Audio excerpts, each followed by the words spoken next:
I need to find my notes. Recording in progress.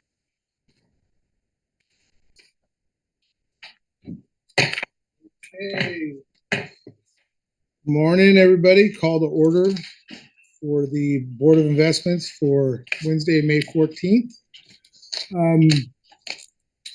Jones, would you be so kind as to do the Pledge of Allegiance for us this morning? Absolutely.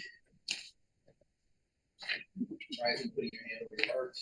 Pledge allegiance to the flag of the United States of America and to the republic for which it stands, one nation, under God, indivisible, with liberty and justice for all. Thank you, Mr. Jones. Procedures for teleconference meeting and attendance under 2449. The motion for approval of minutes, item 4. I'll second. Okay, we have a motion by Ms. Langton, second by Ms. Martinez. Ms. Ginsburg? Yes. Ms. Mee? Yes. Mr. Green? Aye. Mr. Rue? Yes. Ms. Martin? Yes. Mr. Gatto? Aye. Ms. Martinez? Yes. Mr. Jones? Aye.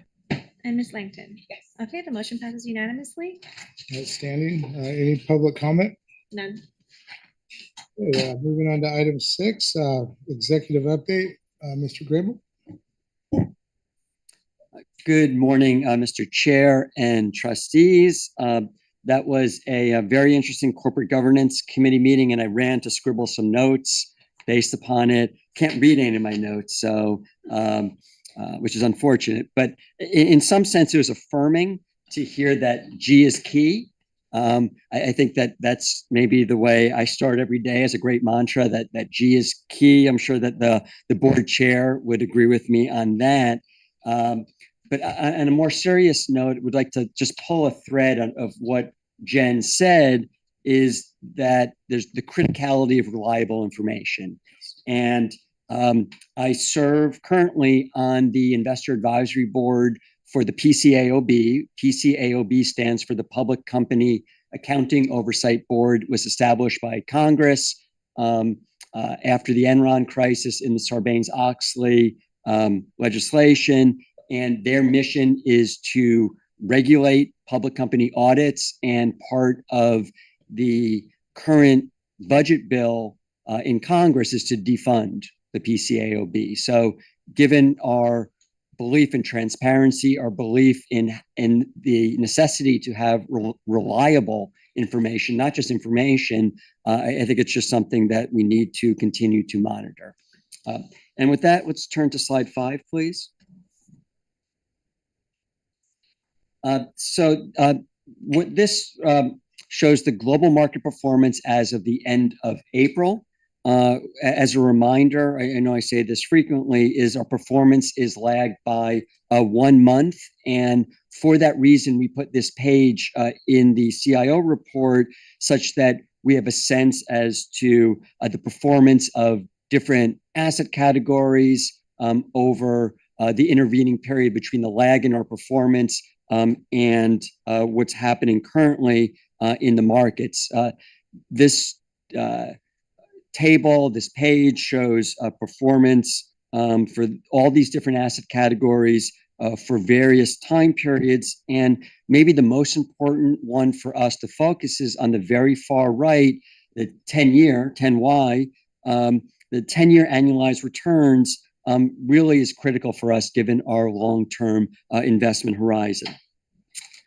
With that intro, April was, I don't know what the right word is, but some month. There was significant equity market volatility, specifically intra-month.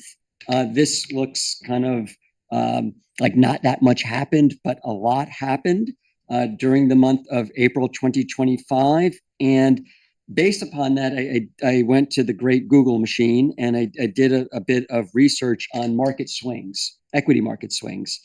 And it was easier to do it just focusing on US market indices, recognizing we're a global investor, and we just heard from ICGN, but the data is easier to find for US indices. So the Great Depression. It took the Dow Jones Industrial Average 25 years to recover to its peak in 1929. So that took all the way to 1954 to recover those losses. The dot-com crash, 2000, it took the NASDAQ 15 years to recover from its peak in March 2000, so all the way to 2015, before we surpassed those levels achieved in March of 2000. The next one I have is the global financial crisis. It took the S&P 500 5 years to recover from the levels achieved in September 2008. So there's kind of a trend here, but I'll keep going. COVID, stock staggered in February of 2020. A bear market was reached which is down 20%, was reached in March of 2020. And the losses were fully recovered by April. So that's a 6-week period. So we've gone from 25 years to 15 years to 5 years to 6 weeks, recognizing that this is kind of apples, oranges, and bananas because they're different indices. Now, tariffs, and this is where I'll draw the connection to April of 2025. In April of 2025, and I'll focus on the S&P 500, which on this chart is U.S. large cap, index name, S&P 500 total return. In April, we had down days of negative 5.97%, bless you, negative 4.84%, and negative 3.46%. Yet, for the month of April, the S&P 500 was down 0.7%, and global markets, which we can see, global equity markets in the upper right, represented by the MSCI ACWI IMI index, that was up for the month of April, up 0.9%. So if we were to populate this table at the time of the April BOI meeting, the chart would have been red, and maybe a robust red. I mean, it's amazing just to see that we have shades of gray and blue, and much less red or orange than we would otherwise have.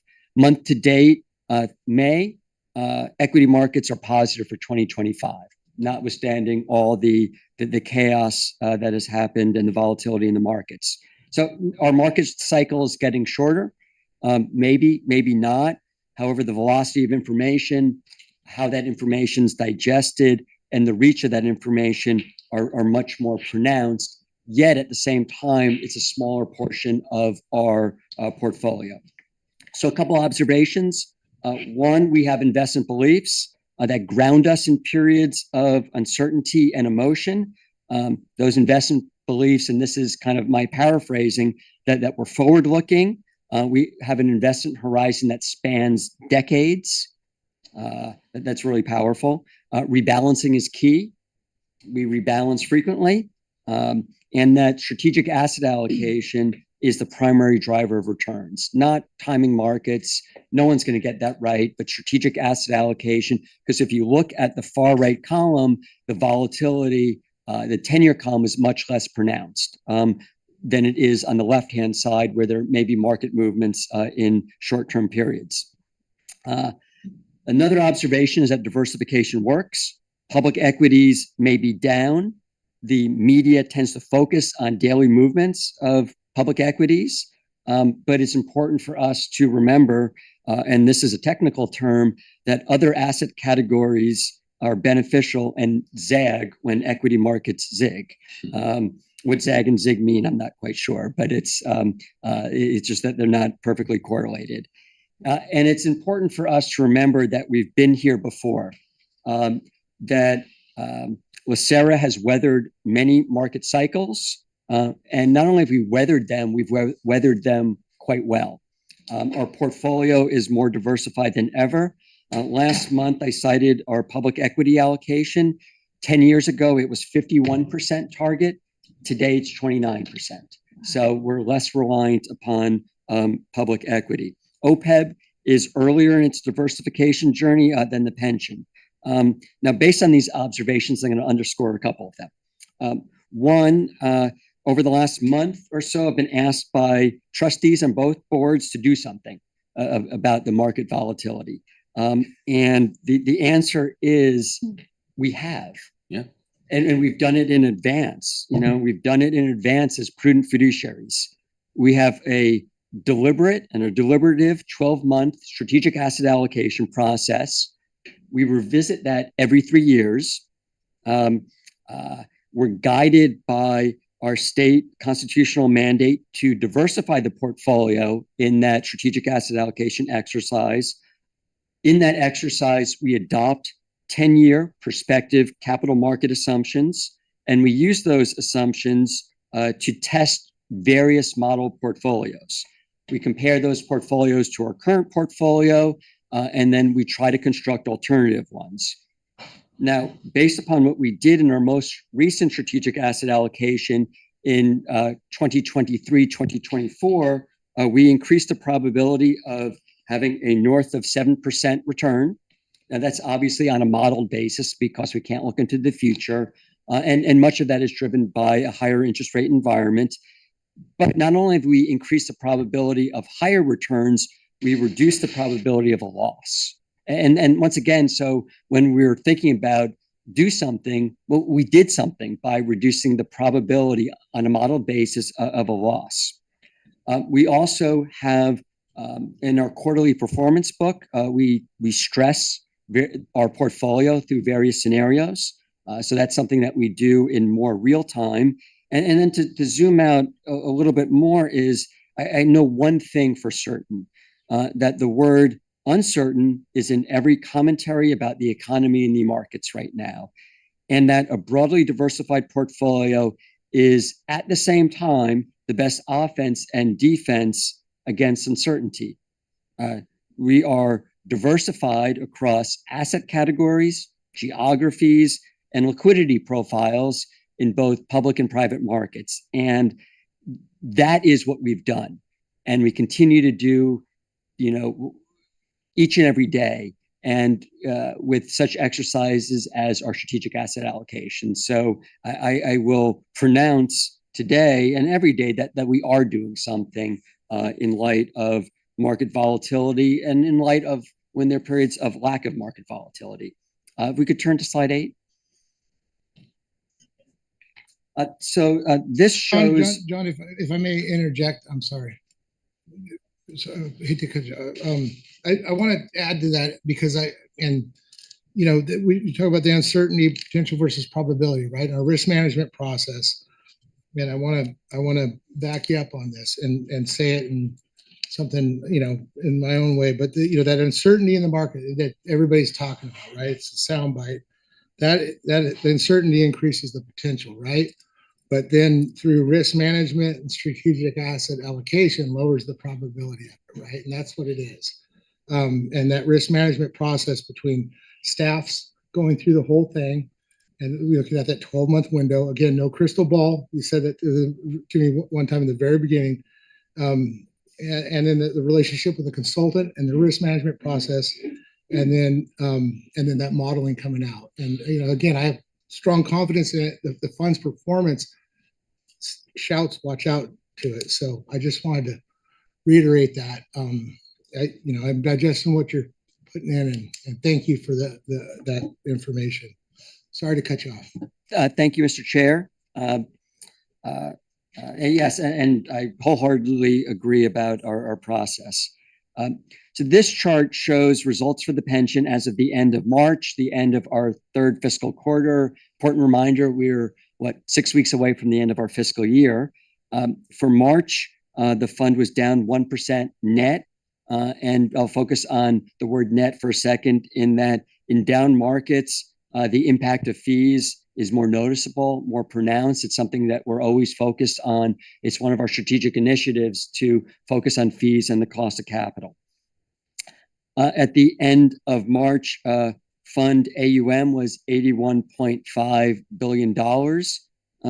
Notwithstanding what happened in April, we're likely above that today. Cash equivalents at the end of March was $1.2 billion. That's a prudent level, 3+ months of cash benefits. And that cash cushion helps us navigate, once again, market volatility. Our functional allocation is in the donut chart on the right, which shows how the fund at the end of March was allocated. The next slide. This slide shows with more granularity returns for the fund, compares it to benchmarks of functional asset categories and various time periods. The chart on the top shows how a down 1% month, which we were in March, compares with our experience over the past decade. Once again, the chart on the top has 120 observations over the last 10 years. And if we add up the lighter blue bars, we've had 23 months over the last 10 years of months in which we've lost more than 1% or more. So doing my math there, that's about 2 years. Or another way of saying that same thing is that we can expect to have about 2 months per year in which we're going to lose, 1% or more. So this is a down 1% month is not an outlier for the pension. It's within I'm not going to say common, but it's a common experience for us. With respect to our actuarial pacing, fiscal year to date through March, we are now below that 7% pacing. Long term, if we look in the 10-year column at 7.5% annualized, we're nicely above the 7% threshold target. Fiscal year to date, our credit portfolio is kind of leading the way for us. It is up fiscal year to date 8.3%. Above that functional categories benchmark. And in some ways, that's showing that diversification benefits of our asset allocation, whereas growth is up 3.5%. And given the name growth, you think in all periods, growth should be driving our returns. Well, this fiscal year, it hasn't. And that the other asset categories are really enhancing our returns. With that said, if you look out over longer time periods, growth is performing as it's supposed to as our highest returning asset category, but with the highest volatility. Slide 13, please. Here we'll talk a bit about OPEB. OPEB was down 2% for the month of March, and that's a result of higher exposure to public equities. And I mentioned when we discussed slide 5 that OPEB is earlier in its diversification journey. 10 years ago, OPEB was 80% equities, 20% cash. So this portfolio has transformed a lot over the last decade, but the methodical, prudent rollout of the alternatives portfolio does take time. The AUM, the assets for OPEB there were 4.5 billion as of the end of March, and its functional asset allocation is on the right side under asset allocation. And the last slide I'll cover is on slide 14. The chart on the top shows the performance of OPEB on a monthly basis, the monthly observations over the last 10 years, and you can see that it's much less normally distributed. And that's a result of the asset allocation being less distributed over time, going back to the origin point 10 years ago where it was 80% public equities. By less normally distributed, another way of saying that is there are higher highs and lower lows when you look at the chart. And if you count the number of negative months, OPEB has had over the last 10 years 41 negative months, whereas the pension has had 37 negative months. So once again, the benefits of a diversified portfolio. Fiscal year to date, OPEB is up 5.1%. That's above its policy and actuarial benchmark. And for OPEB, real assets is the best performing functional category. And for now, real assets in the OPEB implementation is highly public market dependent because real estate is a lot of REITs, which is real estate investment trusts, and listed infrastructure. So the volatility pluses and minuses of public markets is reflected on the performance of OPEB. And with that, Mr. Chair, I'm happy to pause for questions. It's me. Thank you, John, for the presentation. You reassure us again, what we're doing here, and then give us that confidence, and I appreciate that. I have a question on slide 15.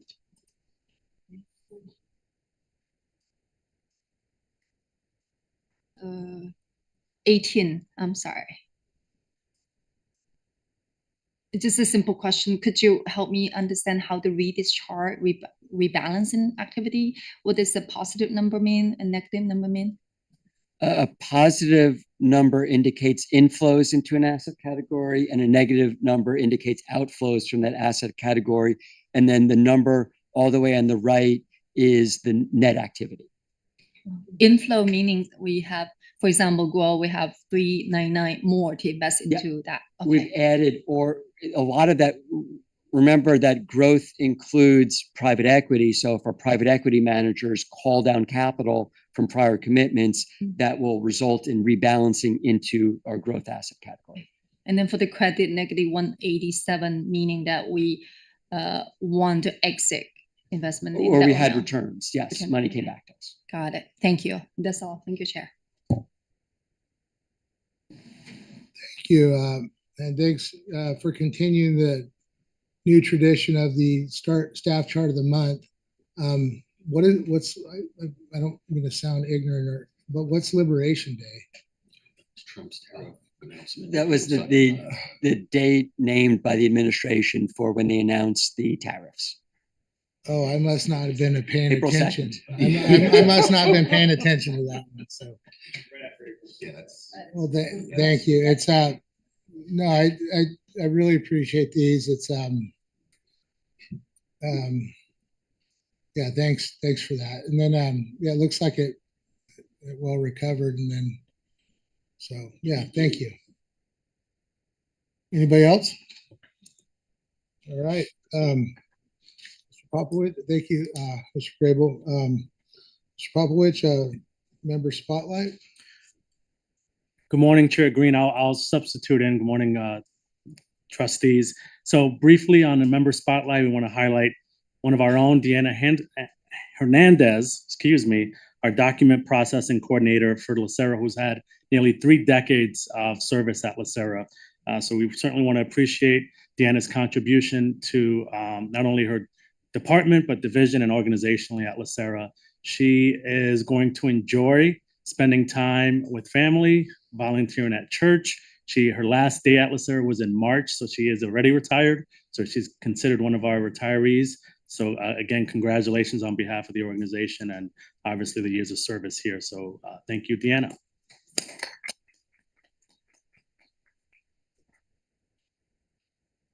And just some few items of note in the CEO report. Again, I want to appreciate Mr. Grable's comments and contextualizing really the market, I don't want to say market blips, but obviously some of the market activity over the last 4 to 5 decades. And for us, there was a recent engagement we had, the team put together, the retiree healthcare group put together 2 weeks ago. I think some of you were there, where we invited 400 retirees to our retiree healthcare workshop. And one of the things that we talked about in our welcome session is this concept of kind of having a long-term horizon with respect to our portfolio. And one of the things for our members is the anxiety that they hear on the news. And I think one of the things we say, and I encourage all trustees, is we're on YouTube. These meetings are public. They can digest them. They can consume them. If they have questions related to their benefits, they have direct access to us. So that's one of the things that we relayed. We also talked about a newsletter. Appreciate the investment team contributing in collaboration with our communications department. We're going to issue a feature article on the protection of the defined benefit and the fact that, even with market volatility, the lifetime security of that benefit that they earn over the course of their work, they can ensure that that's going to continue and even on past them and to their beneficiaries. So I think it's important to kind of have that reiteration of the protection of what they've earned and that benefit that they receive into retirement. The Board of Board of Retirement offsite is scheduled for next week, Tuesday. Appreciate the folks on this dais that'll be attending. We welcome you. A lot of the operational and administrative updates that we'll provide will give you some further insights to just have that global picture of LACERA. So we look forward to hosting some of you next week. Safety election update. In your packets, you have the election calendar, a couple of dates and we'll continue to update some of the important dates as we provide monthly updates. But two dates to be aware of is May 23rd, candidate filing period begins, and June 23rd, the candidate filing period ends, and at which point we will start looking at voting, throughout the county. So look forward to that. And again, all the dates for the election calendar are highlighted in your packets. Lastly, we're continuing to make progress on our vacancy. There's an updated report on page 14 of the CEO report. I know last month we talked about having a little bit more insight as it relates to the recruitment activity. We've expanded that not only to open positions, but also positions in various stages of the recruitment process. So that report has a little bit more, again, insights on what we're doing and continuing to look at building capacity. So with that, Chair Green, I stand for any questions. It's me. Thank you. On the CEO's report slide, I believe it's 2, page 74 of the whole package. Look at that.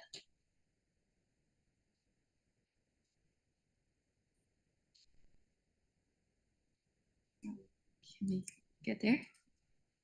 Is it on the dashboard or On the dashboard. page 2? Yeah, page 2. Okay.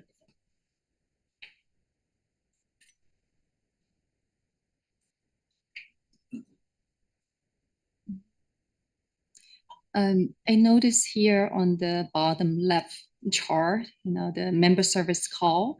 So this call abandons always hit me every time I see it. And I see this increase from last month was 22%. That was abandoned now 27%.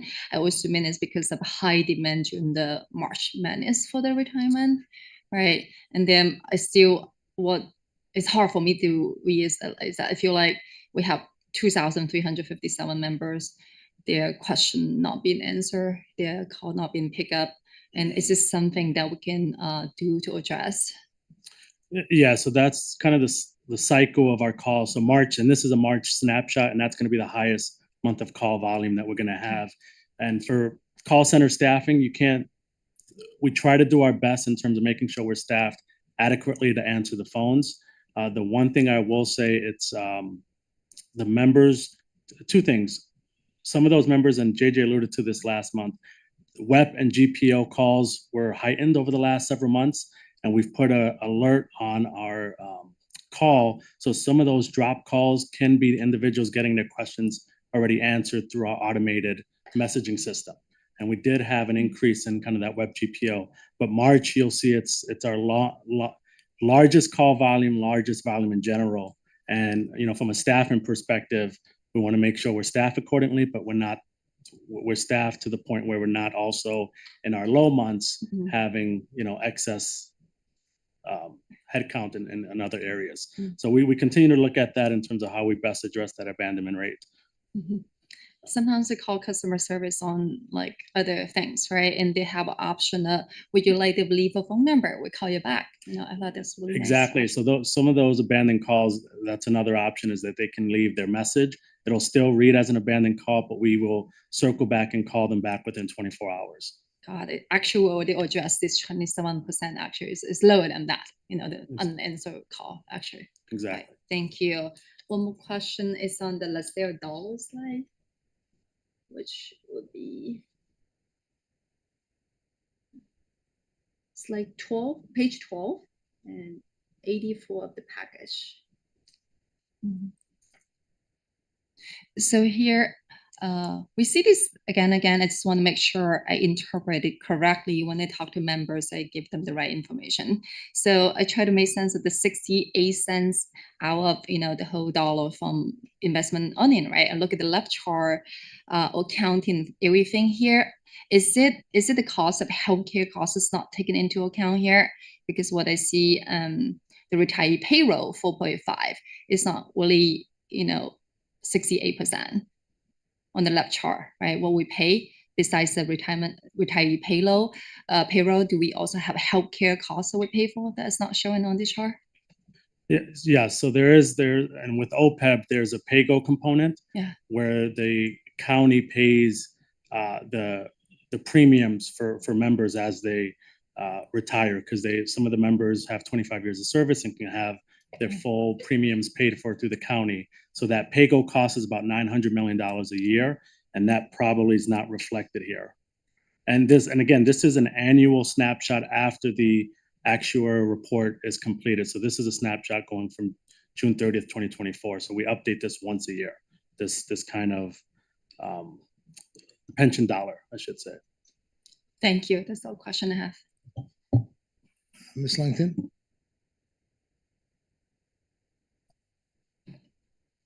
Thank you. I would just like to address Mr. Lugo's comment about that the retirees and people who want to learn more about LACERA can listen into our meetings, which they absolutely can. But I will say that from the inside, these meetings are very complex. From the outside, they're almost not understandable unless you have access to the CEO and different people and you're asking questions. So, and I'm not suggesting we should have our meetings differently, but I just want to be fair to our retirees and our employees. That's why I'm pushing for the website to be more clear and focused maybe, and maybe we could do maybe I'm not suggesting this is what we should do, but maybe we could do something like a quick summary of the meetings, just the big ticket items, few bullets from a meeting, because they are very complex. And before I came on this board, I couldn't even read. I could read the reports, especially the CEO report. That's very straightforward. But the financial reports, no way. Very complex. And I'm still learning how to read them. And I've been on this board since October. So I just want to throw that out there. Definitely. Through the chair, Trustee Green, if I may, Trustee Langton, I appreciate those comments. Certainly one of our strategic pillars is our member experience and how we educate and communicate with our members, and plain language is important. We actually have one of our communication team members in the audience now joining the Board of Investment meetings, so we can gain some insights on how we can disseminate some of the meetings some of the content of the meeting at a high level. So certainly don't expect our members to be experts, but I just want to make sure that they're aware that there's a bunch of different mediums, and for us, the focus still is making sure that we have a plain language approach on all of our educational materials and different mediums as well. Yeah.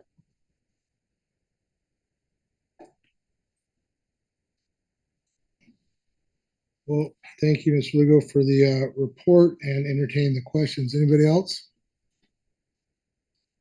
Staff? Moving on then to consent items. Item 7A. Recommendation. Any discussion?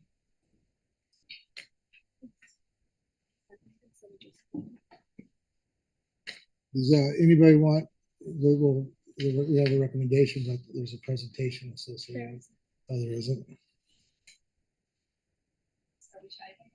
It's 7A. This was brought from the Jackson meeting. Yeah, we had quorum then, didn't we? Yeah. I'll entertain a motion. So moved. Second. And Mr. Jones made the motion. Ms. Langton seconded. Okay, Ms. Ginsburg, Yes. Ms. Mead, Yes. Mr. Green, Aye. Mr. Ruth, Yes. Ms. Martin, Yes. Mr. Gatto, Aye. Ms. Martinez, Yes. Mr. Jones, Aye. and Ms. Langton. Aye. Okay, the motion passes unanimously. Okay, that covers both, correct? Yeah, no. So the next one is non-consent, the No, I budget. mean, but item 7A is it's both positions. Yeah. chief ethics, and the deputy. Excellent. All right, moving on to item 8A.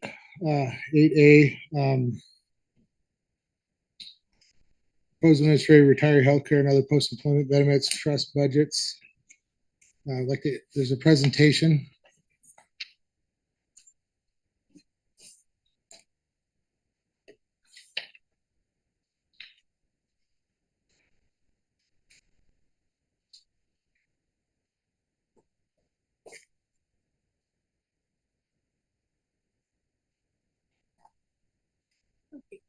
Good morning, Chair Green and trustees. It's a pleasure to be here with you today.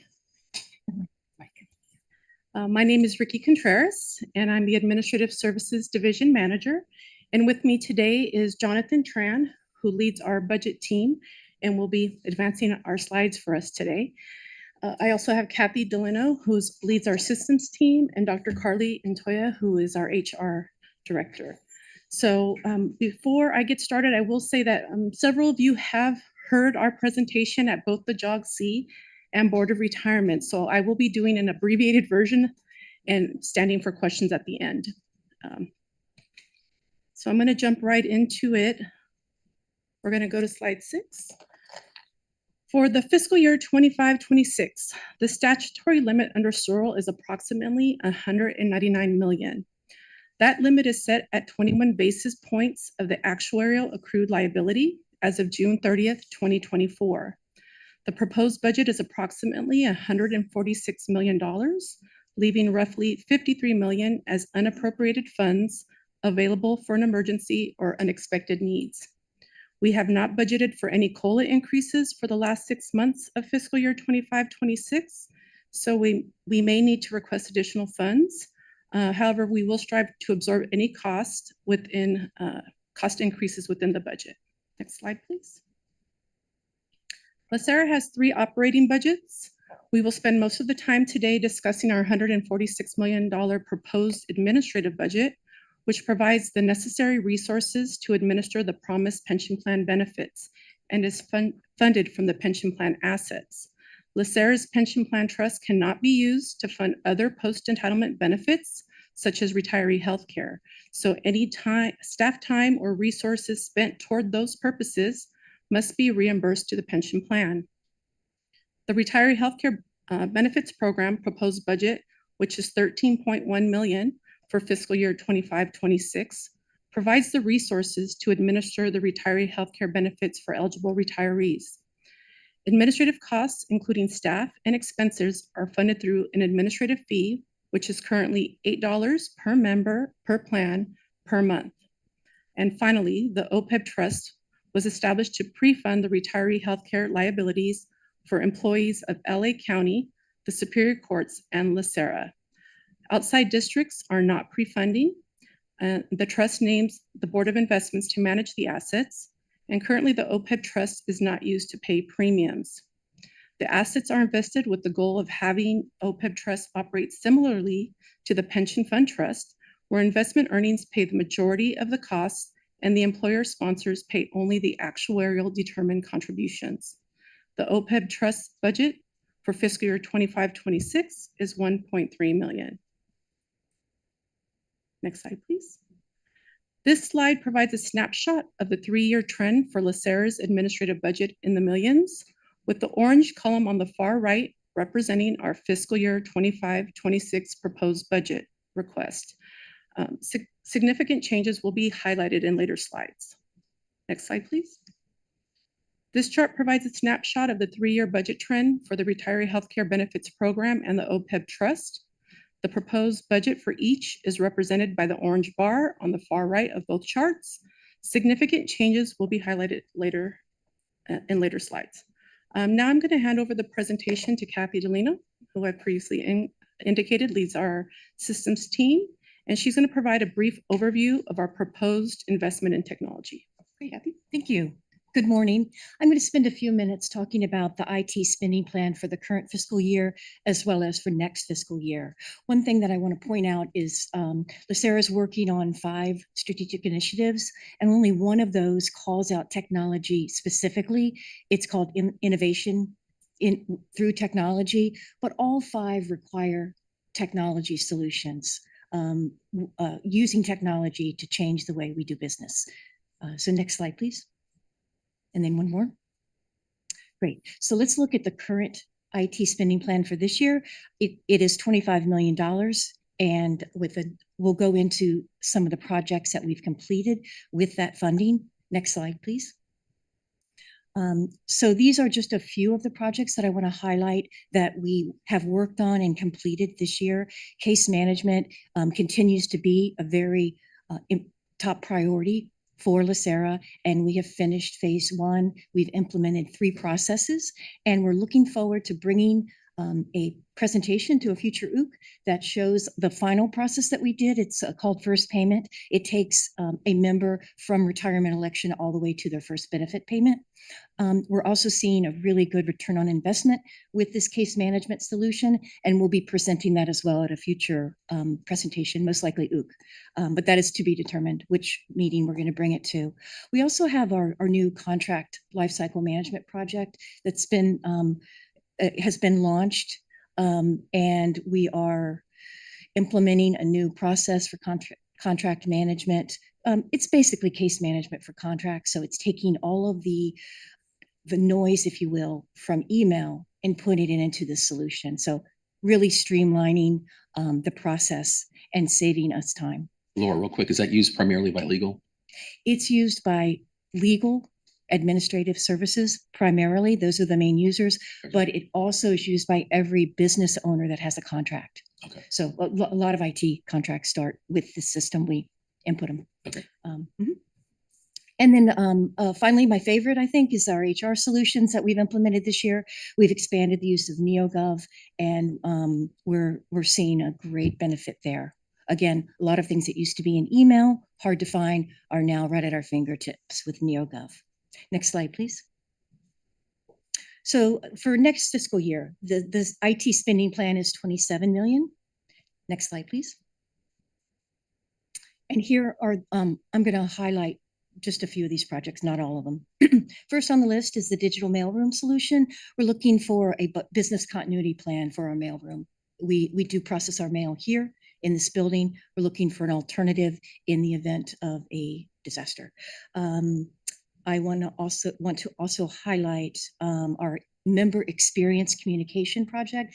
That's a new call center solution, and we've selected a vendor. We're in contract negotiations, but we currently use AWS, and we used it. You know, we pivoted very quickly from an on-premise call center to using AWS during COVID, and now we took the time to reevaluate our requirements and go back to market. We have a new product, and we're really excited about that project. So next slide, please. Question here. Sure. From my experience in software and technology, one of the investments made obviously is in the technology itself. The other things that organizations typically underinvest in is kind of the change management around it. Is there, again, I know this isn't meant to be granular, but can you articulate, at least for the public and from some of those that may be sophisticated hearers, how we attempt to invest and ensure that our people are ready to use the new technology and optimize it relative to some of the older things they've been using? It's a great point. There's nothing worse than implementing a solution that no one uses, right? And that does happen in the world. One of the things that LACERA did recently is create a project management office in systems. And the role of the project management office is to take new technology projects from inception all the way through to implementation. So it is a work in progress, but we do have a PMO playbook that we follow.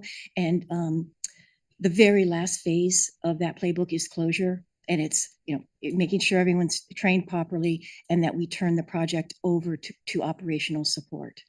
So we do have a framework and a formal process, but it is something that we're always trying to improve on. With every implementation, I think we do it a little bit better. Okay, thank you. Mm-hmm. Okay, so the next 2 slides, I want to highlight the temporary spending for the current year, or for next year. We do use contractors and systems, but usually it's for operational support. So to run our business, not to change our business. This year, we're asking for temporary resources to help us change our business. And the first one is for one of our strategic initiatives. It's business intelligence. We're asking for additional contractors to help us with this. We do have resources for the data side of this project, but for the business intelligence side, we do need some outside resources that are dedicated to it, that can move forward this effort and also upskill our current staff. So the ask for this project is $840,000. Next slide, please. We have a second project that falls in this category as well, and this is our mainframe migration. We're asking for temporary resources to, again, help us change our business. We do have a mainframe, and it's been fantastic. It's been reliable. It's performed well, but we've started migrating workloads off of it, and at this point, we're spending too much money to keep it running for the amount of for the workload that's there. So we do spend $1,400,000 on the mainframe every year. We want to retire it in 3 years, and it will be a significant return on investment for that effort. And so the ask for this next fiscal year for this project is $920,000. And so with that, I'm going to turn it over to Dr. Carlina Toya, and she's going to talk more about HR. Absolutely. Good morning. So today I want to walk through a few slides related to the status of hiring activity. So strategic priority 3.3, investing in people, focuses on attracting, hiring, motivating, and retaining a highly qualified workforce. We're not going to go into all of those things today, but I do want to let you know about some of the things that will impact salary and employee benefits, since that does make up a large portion of our budget, and that related directly to our hiring. So next slide, please. So this slide provides an overview of the KPIs that are presented every month in the CEO report. We'll go into detail about each one of these in the following few slides, but here you can see the number of exams administered by LACERA, outside recruitments, attrition, total hiring activity divided by internal promotions and new staff. And one of the things is the orange bar gives the estimate for the end of this fiscal year. Okay, so next slide, please. So this slide shows a combination of how we use in-house and external vendors to recruit and assess candidates. So this year, LACERA produced nearly 50% more eligible lists than last year. And this is the second year in a row that we've produced 50% more lists than the previous year, showing a year-over-year trend. We used external recruiters this year to fill vacancies in IT, for IT Specialist 1, IT Specialist 2, and Staff Counsel classifications. So excluding staff counsel positions, the average time to hire, which is defined as the day that the bulletin or job application opens until the person starts their new job for both internal and external, is 152.5 days, ranging from 62 days to 241 days. So some specifics on that. So for example, investment accountant took 133 days from the time that the bulletin opened to the person was their first day. IT Specialist 2, one of them took 95 days. Finance Analyst 3 took 62 days. So there's really just a range depending on the number of test parts and whether it's an internal or external hire. So this year, HR added two more HR analysts to the talent acquisition and management team. And this brings that team to a total of 7. And that team is tasked with recruiting, exams, performance management, and providing direct support to division managers. We use an HR liaison model. So as a direct result of hiring additional staff, we are able to run more exams at one time. Okay, next one, please. This chart just shows the 3-year trend for number of applicants. So we continue to see an increase. We do anticipate an increase by the end of this year, and then also for the 25-26 year. And so given the large number of applicants, we do consider that LACERA is an employer of choice. Next one, please. Okay. So attrition continues to be an impactful consideration when discussing hiring and decreasing the vacancy rate. So promotions don't really impact the vacancy rate. So really attrition has to be measured against new hires. So this year we anticipate 60 hiring actions overall, with 30 being new hires and 30 being promotions. So with 21 separations, that really just nets 9 new positions. Dr. Carly, Yes. is attrition defined as both voluntary and involuntary? Yes, all separations, including retirement.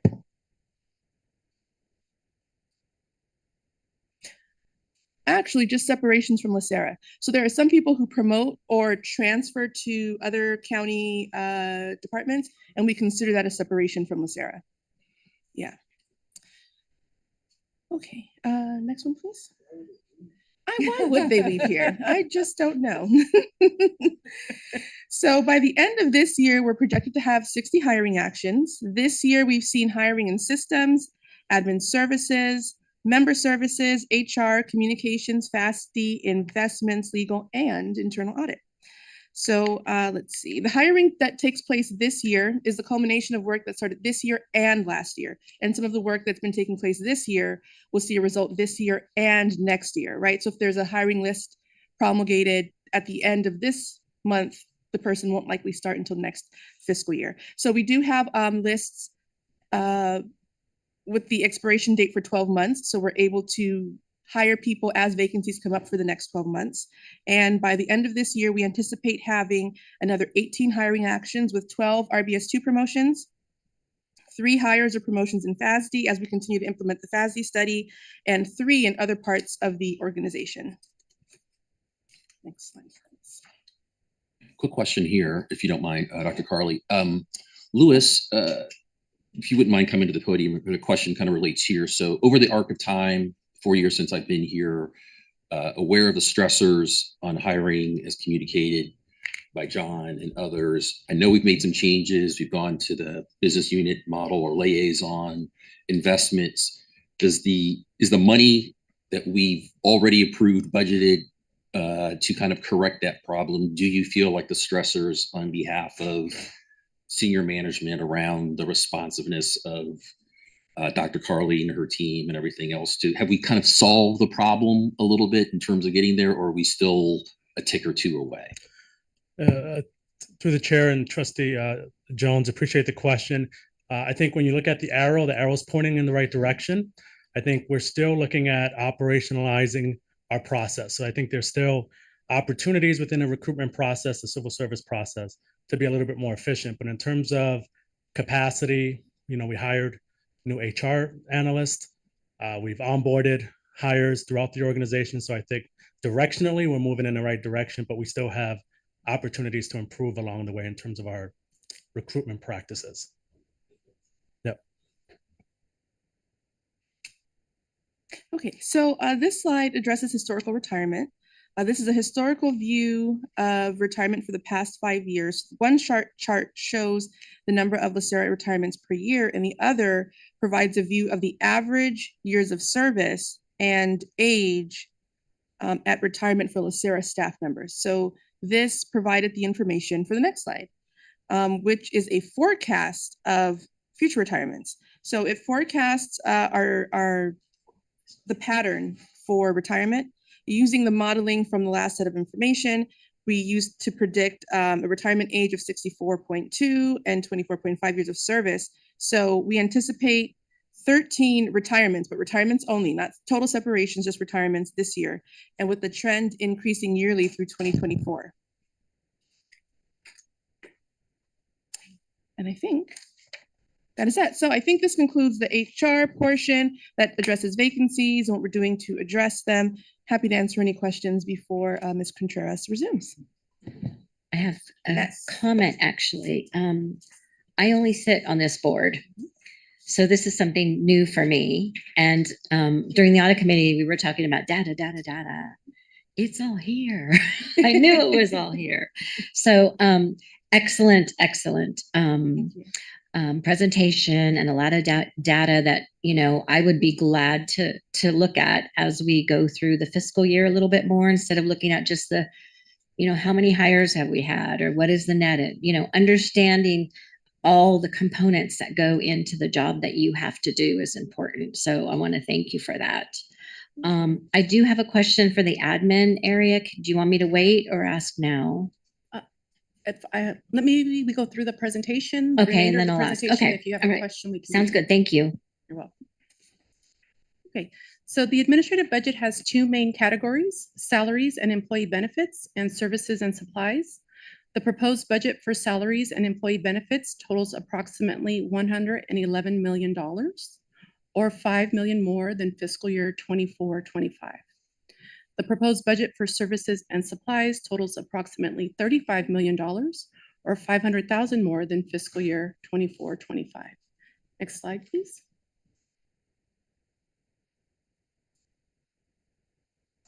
This slide highlights noteworthy increases in salaries and employee benefits across LACERA for fiscal year 25-26. A net increase of 5 permanent positions is requested for fiscal year 25-26. The full year salary and benefits impact of the positions is approximately $689,000. And there are more details on the next slide related to this.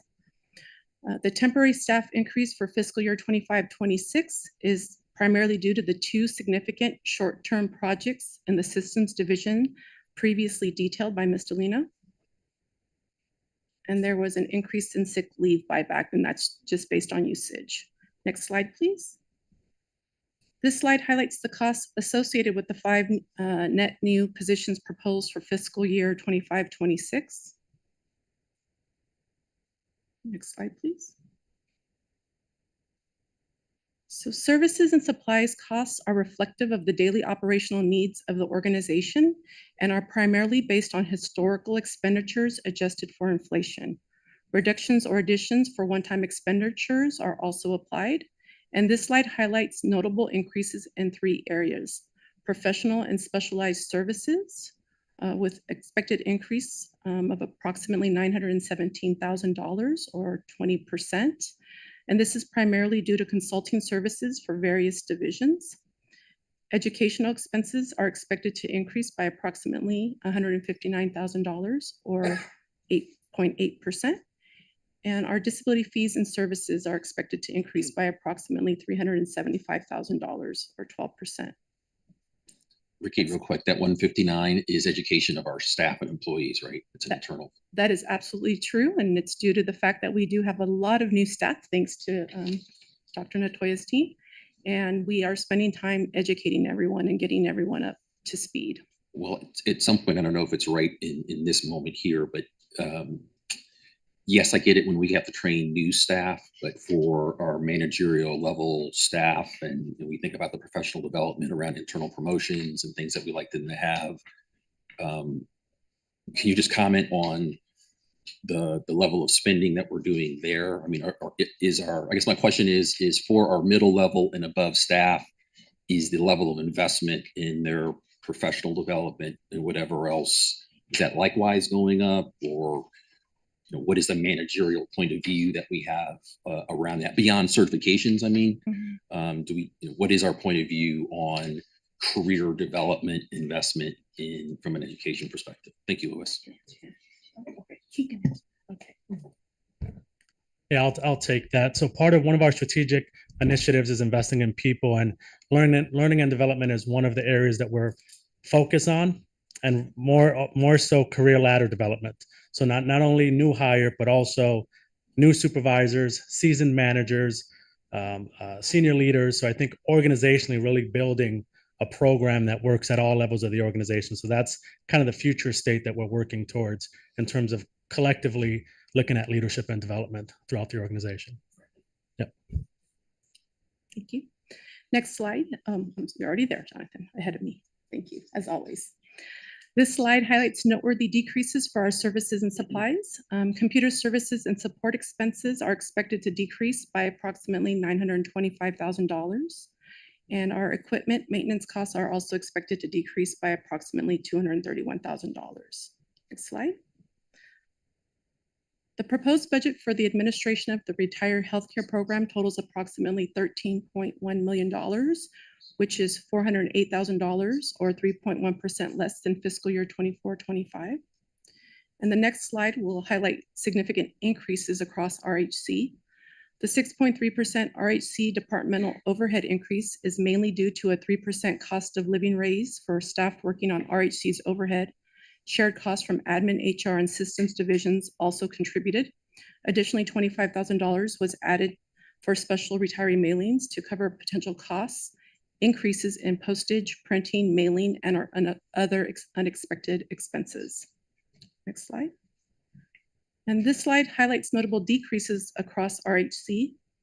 There is a higher percentage of Pepper employees, which led to a reduction in variable benefits of approximately $945,000. Pepper variable benefits are less costly per employee. With the ratio of Pepper to legacy staff changing, you see that reflected in the funding. Also, outside legal costs are decreasing by approximately $42,000.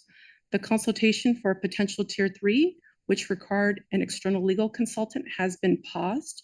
Consequently, the need for these contracted legal services has decreased.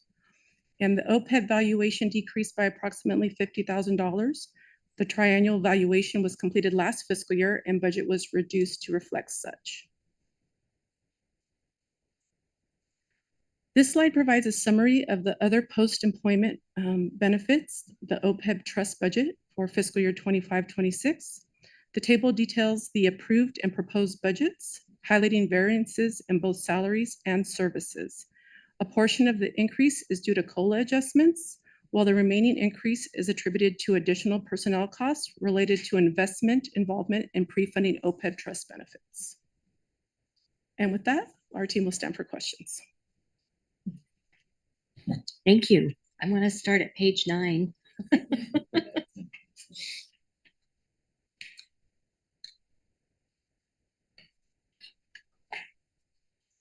Okay, can you explain the Retire Healthcare Benefit Program, the reason why it went up so much between 23-24 and 24-25, and then why it went down? Well, the decreases were related to the items we just discussed. So I'm going to assume, and I would have to make an assumption because retiree healthcare is not my area of expertise. I don't know if Cassandra's here, but the triennial valuation, in addition to the fact that salary employee benefits actually increased during that year from 23-24 to 24-25. So I believe part of that increase was related to new staff at that point. Yeah, and really really Lewis is up too. the decrease has to do with Trustee Martin with the fact that the retiree healthcare group, most of the team members are Pepper members. Oh, so got the it. cost, you're going to have a decreased cost in some of the fringe benefits. And what about that increase? I'm just more curious about the increase. Well, and that was hiring actually because the retiree healthcare team we didn't budget. Okay. So our budgeting process didn't account for the, we wanted to make sure we didn't account for vacancies that weren't going to be filled. Now that we filled their group, that's the increase. Okay, thank you. Page 32, and that's an IT question. I think it's a pretty simple one. I'm curious about the temporary staff of 1.5 million. How many positions is that? So it's a total of, can we go back to maybe slide 14, 15? Okay. Go up one more.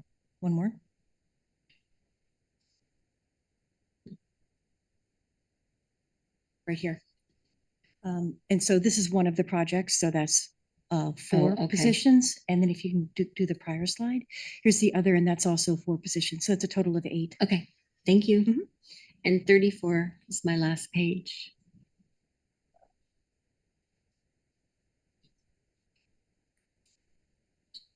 So what did I want to know? The professional and specialized services, up 20%. Tell me a little bit more about it. I felt like it was really general. Yes, I can actually give you a detailed description of each department. So human resources has consulting services that they're using for recruitment purposes. Administrative services, my division is actually going to be focused on a centralized records management program, which is also going to need a consultant. The biannual economic impact report budgeted out of the executive office. a strategic planning consultant to support the Superior Member Experience Initiative, Okay. a consultant for workforce planning manager and member services, which is specifically related to the call center and trying to make sure that we have the right staffing for that. And finally, the new SASE project funded in Information Security Office. So Okay, it's a many lot. divisions. Okay, well, thank you. Thank you for the presentation, and Louis, thank you. This is good for me to see. Appreciate it.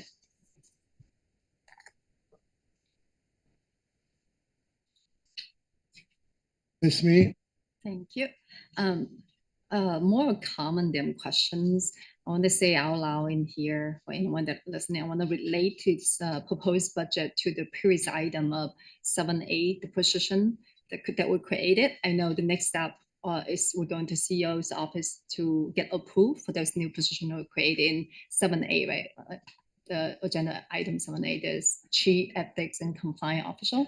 So looking at the proposed budget here on the memo, there's something that's very important. I think is good to repeat and emphasize. The proposed budget here is funded from investment earning. And then this budget, including, all the position salaries and benefit. So I want to say out loud, so the new position we asking board supervisor to approve does not have any physical impact to the CEO's office in the board supervisor office. And on the other side, when LACERA fully staffed it and have properly, taking care of our responsibility and then like do better on more money, right? So on the other side, the sponsor, the county have benefit from it, so they can lower their employer contribution when we earn more from the market. So I just want to emphasize on that point, is that position request, we still need the approval from board supervisor's office, but that position request does not impact their budget. It's coming from our investment earning that cover that, right? So Yes. Yeah. Yes. thank you.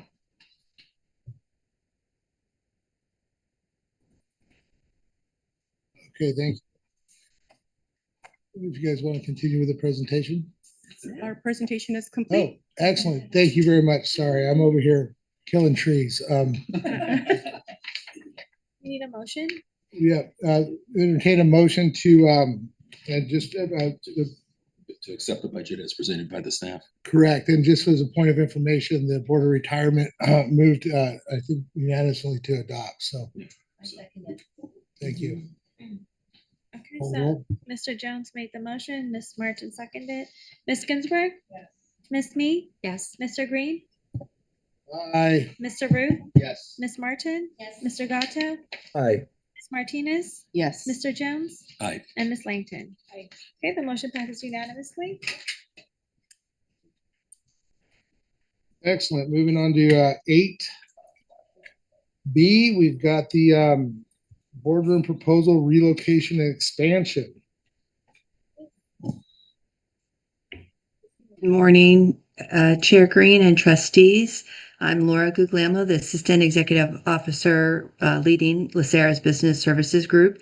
I'm disappointed not to be here in person today. I'm not feeling very well. You might be able to hear in my voice, but I'll be walking you through the presentation today. So before you this morning is a proposal to build out a larger boardroom on the ground floor of Gateway Plaza, accessible immediately off of the lobby. For many years, trustees have commented that our current boardroom is cramped, especially during joint meetings.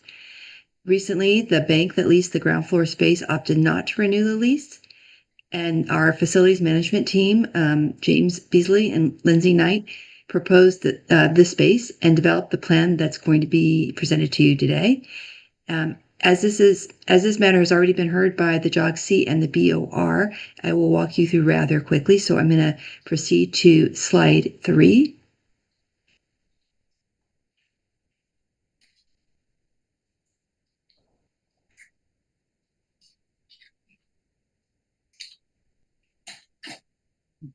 As mentioned, our current boardroom has space limitations, especially during joint meetings. It is often standing room only for regular meetings, and the staff who don't have direct business are encouraged to observe remotely because there simply isn't enough room for them. The team is also concerned that because our meetings are open to the public, we are required to open access to the 8th floor of this building on board days. Members of the public are not escorted and could gain unauthorized access to other floors. That is a concern that we'd like to address. Next slide, please. This is a layout of our existing boardroom. It is approximately 2,200 square feet, a little bit more, including the board lounge. Seating is limited to 16 on the dais and 35 in the audience, and it was last renovated in 2008. If you could skip to slide 6, please. This slide shows a draft layout that the team has created for your consideration. The facilities management team convened a stakeholders group, including the board secretaries, executive management, and our systems division. Pardon me. The proposed space is double the current space, and it would accommodate 21 seats on the dais, 70 members in the audience. There is a larger board lounge. There are dedicated restrooms for trustees. There's a private office in the corner for the trustees when they need to step out to take a call or conduct business before or after a meeting. The board secretaries have a small office on the opposite end that they would have available to ensure that they have everything that they need to run the meeting at the ready. This layout allows for much needed AV room with one-way glass and a technology room that allows our systems team to properly support the meeting and to have constant sight lines throughout the meetings so that they may address any technology issues that may arise, but they would not be visible to the meeting attendees. As you can see, currently they are sort of in the middle of the room. The public would enter through the building lobby into a small boardroom lobby, and there would be a weapon detection system at that point to help ensure safety of all meeting participants. However, trustees would enter through a private entrance from the hallway directly into the board lounge before meeting at the dais. The dais would be raised about 6 inches, and there would be a ramp to allow for ADA accessibility. That raised dais allows for better sight lines for trustees as well as for the audience. And when looking at the diagram, the top is Lake Avenue. And our plan would be to build a sort of interior wall behind the dais along the existing glass wall. That would allow us to install updated LACERA branding and to allow for projection of any slide materials to assist the public, and will allow for high quality live stream video production. Next slide, please. This new location and layout would allow LACERA to restrict public access to the ground floor and will help ensure a safe and efficient evacuation of all attendees in the event of an emergency. And if we could go to slide 9, please. So as you might imagine, this is a proposal that comes at a cost. The most significant portion of that cost comes from the physical construction of the space, transforming it from a bank to a modern boardroom, and upgrading restrooms and all the finishes. The team working with the Office of the Building, who would oversee the build out of the space, estimates the construction cost to be approximately $1.5 million. That cost can be funded through LACERA's Tenant Improvement Bank, which is more than sufficient to cover the cost of the tenant improvements planned for 25-26. It's also important to note that any unspent tenant improvement funds will be forfeited at the termination of our existing lease. And these tenant improvement funds are not part of our administrative budget. The cost to lease the additional square footage and the cost for furniture and technology that would be needed would be funded through LACERA's administrative budget. We did not include that in the budget that you just approved for the following reasons, but the lease costs are estimated to be approximately $250,000 per year based on the Office of the Building's proposal. Additionally, the team estimates one-time costs for furniture and technology to total approximately $700,000, which would include installation costs. No funds have been included, as mentioned, in the 25-26 budget that you just approved. We did not want to pre-assume any board action. The cost of the furniture and technology would likely not be needed until the tail end of the project. So that would be not be required until 26, 27. The adjustment for lease costs would be required in the 25, 26 budget, but we will be monitoring costs to determine if we need to make an adjustment at the mid-year or if we can absorb those additional costs. And the next slide, please. So also time frame. So this build out would be pretty extensive. We estimate the time to be 12 to 18 months, assuming that we would be able to begin promptly after the approval of this board. Time is of the essence as the space is currently vacant, and the Board of Retirement, you should know, did approve this request, but if LACERA were not to take this space, then we would want to seek another tenant as this does generate income for the fund. And I'm gonna wrap up. So to conclude, we would like to just point out that this is likely the only opportunity for LACERA to expand and upgrade our boardroom without disruption of board operations for the foreseeable future. So as I mentioned, the Board of Retirement heard this item last week and approved moving forward. Several trustees made suggestions for additional features, which would need to be considered with the same fiduciary prudence we make for all of our decisions. If approved by this board, the team would reach out to the leadership of both boards to determine how best to obtain trustee feedback for any additional modifications to the design and other preferences. And with that, I'm happy to stand for any questions that you may have at this time. I've got a question for you, Laura. Good morning to you. I hadn't thought about it before, right? I guess we're 8 floors up, but when you say we may be more vulnerable to vandalism or other security threats, I mean, what is the relative profile of our meetings, and does that connect? I mean, are we not really worried about much when you think about the profile of what we do here, or is it, you know, I mean, what is that kind of index, if you will? In my experience, LACERA maintains a pretty low profile in terms of public meetings. We do not have, these meetings are open to the public. They're generally really only of interest to our members, but sometimes, especially with Board of Investments, often they shareholders and ESG type activities can be an issue. That the threat of vandalism is not really anticipated from members of people who would be joining our meeting for the public. It's really just that this is a ground floor on a busy street near transit. So we have in recent months experienced some vandalism to the exterior of our building. That may continue. We are looking at ways to improve security of our building, which would also, is also considered as part of this proposal. We would have a weapon detection system that should really help keep the space much more secure than we currently offer. We're also looking at increasing the security of our member services center as well, which is also on the ground floor on the opposite side of the building of the lobby. So at LACERA, we're really always paying attention to how to keep our employees and our members safe so that they can conduct the business of the fund. So I don't think it's an outsized concern. We would not propose it if it was.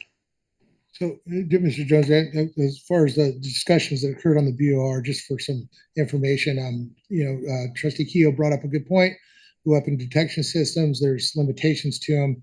We've maintained sheriff on staff, possibly even hiring a second deputy because someone has to monitor those systems, which would probably be ideal. And there was also discussion of maybe a private firm to increase presence down below. So, it wasn't a main focal point, but there was the same question was kind of addressed with that. A lot of the feedback for everybody for information here was very positive, especially some of the trustees that had tenure and staff that there's limitations in this, and the trade-offs is the best term for it, that getting a new thing, so the lounge was, one of the comments was, to be also be utilized by staff, the administrator office, make it a little bit larger. I don't think it was said before. I thought about, having, staff bathrooms versus public, available to all staff, which, could increase the security, so that kind of stuff. But yeah, we have had some incidents, but everybody's had some incidents, so. Fair enough. Thank you. Yeah. Anybody else have anything? Sure. Curiosity, when we move down there, like what will we be using this room for? Is that some good use for this space here? They make it into a gym. What? A gym. I assure you, Mr. Green, unlikely. However, that really would be, we haven't explored it at this point. We do have staff does have some ideas on how we could use this space to address other space needs. We have one small group that could be accommodated in this space that's currently occupying space in a different floor by itself. We could move them. It would allow us to expand potentially the space within the investment staff, since the staff has been growing. But we would really look at our organizational needs and come back to you with a proposal on how to use the other space. We wouldn't begin any construction, obviously, until the board completely moved over. That would allow just a seamless transition for the board and just not disrupt any operations, but we would have a good year and a half to plan the next step as well. So we could kind of have that be a sequential project that we would bring to the JOGC. And Laura, correct me if I'm wrong, but regardless whether it's utilized for LACERA or an independent entity, there's rent to be gained from it, right? So LACERA pays rent, and so does somebody else. So it's just horse trading. True. That's true. Our plan is to pay the market rate, right? We recognize that that's part of our policy, that we would pay market rate. However, it's a visible location, right? So sometimes it can help you get other tenants if you have a visible amenity or business. And I see Mr. Grable stepping up, so I think he's probably the best person to talk about the investment potential there. Thank you, Mr. Grable. Please go ahead. Through the chair, there is a cost because the foregone rent comes from the fund.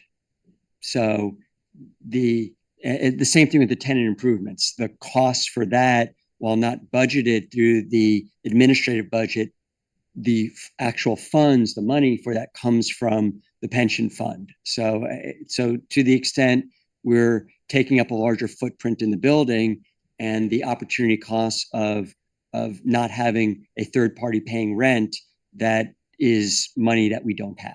And the cost to occupy it and build it comes once again from the fund. Thank you for that clarification. Without any other comment, I'd like to entertain a motion to adopt the proposal. We have a motion in a second. Okay, Mr. Jones and Ms. Martin. Ms. Ginsburg? Ms. Martin? Ms. Mee? Yes. Ms. Green? Mr. Green? Aye. Mr. Rue? Yes. Ms. Martin? Yes. Mr. Gatto? Aye. Ms. Martinez? Mr. Jones? Aye. And Ms. Lane? Yes. Okay, the motion passes unanimously. Excellent. Thank you so much. Hope you feel better, Laura. Yeah, You're already doing better. Thank you. We got a little bit of time that can afford a 10-minute break. Let's all get a stretch here before we get into Mr. Perez's presentation, if you don't mind. And everybody take a 10-minute break. We'll come back at 10:40. Yes, sir. Record.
All right, let's get back in session, please. I'm sorry for the delay. Recording in progress. We're gonna move on to item 9A. Mr. Perez. Yes, thank you, Trustee Green. Let Yes, me sir. wait a second while they pull up the material.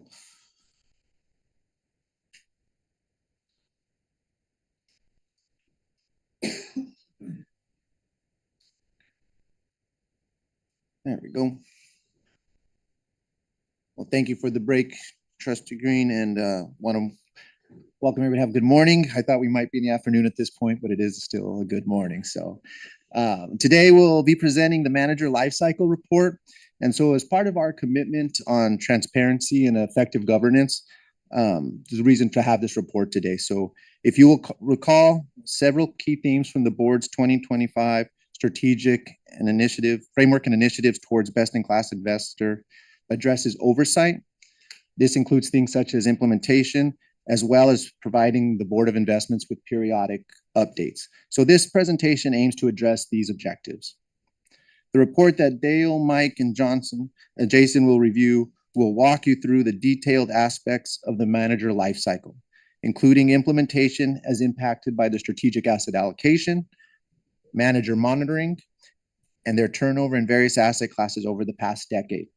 This will also highlight the importance of maintaining a dynamic investment strategy that adapts to changing market conditions and incorporates new opportunities as they arise.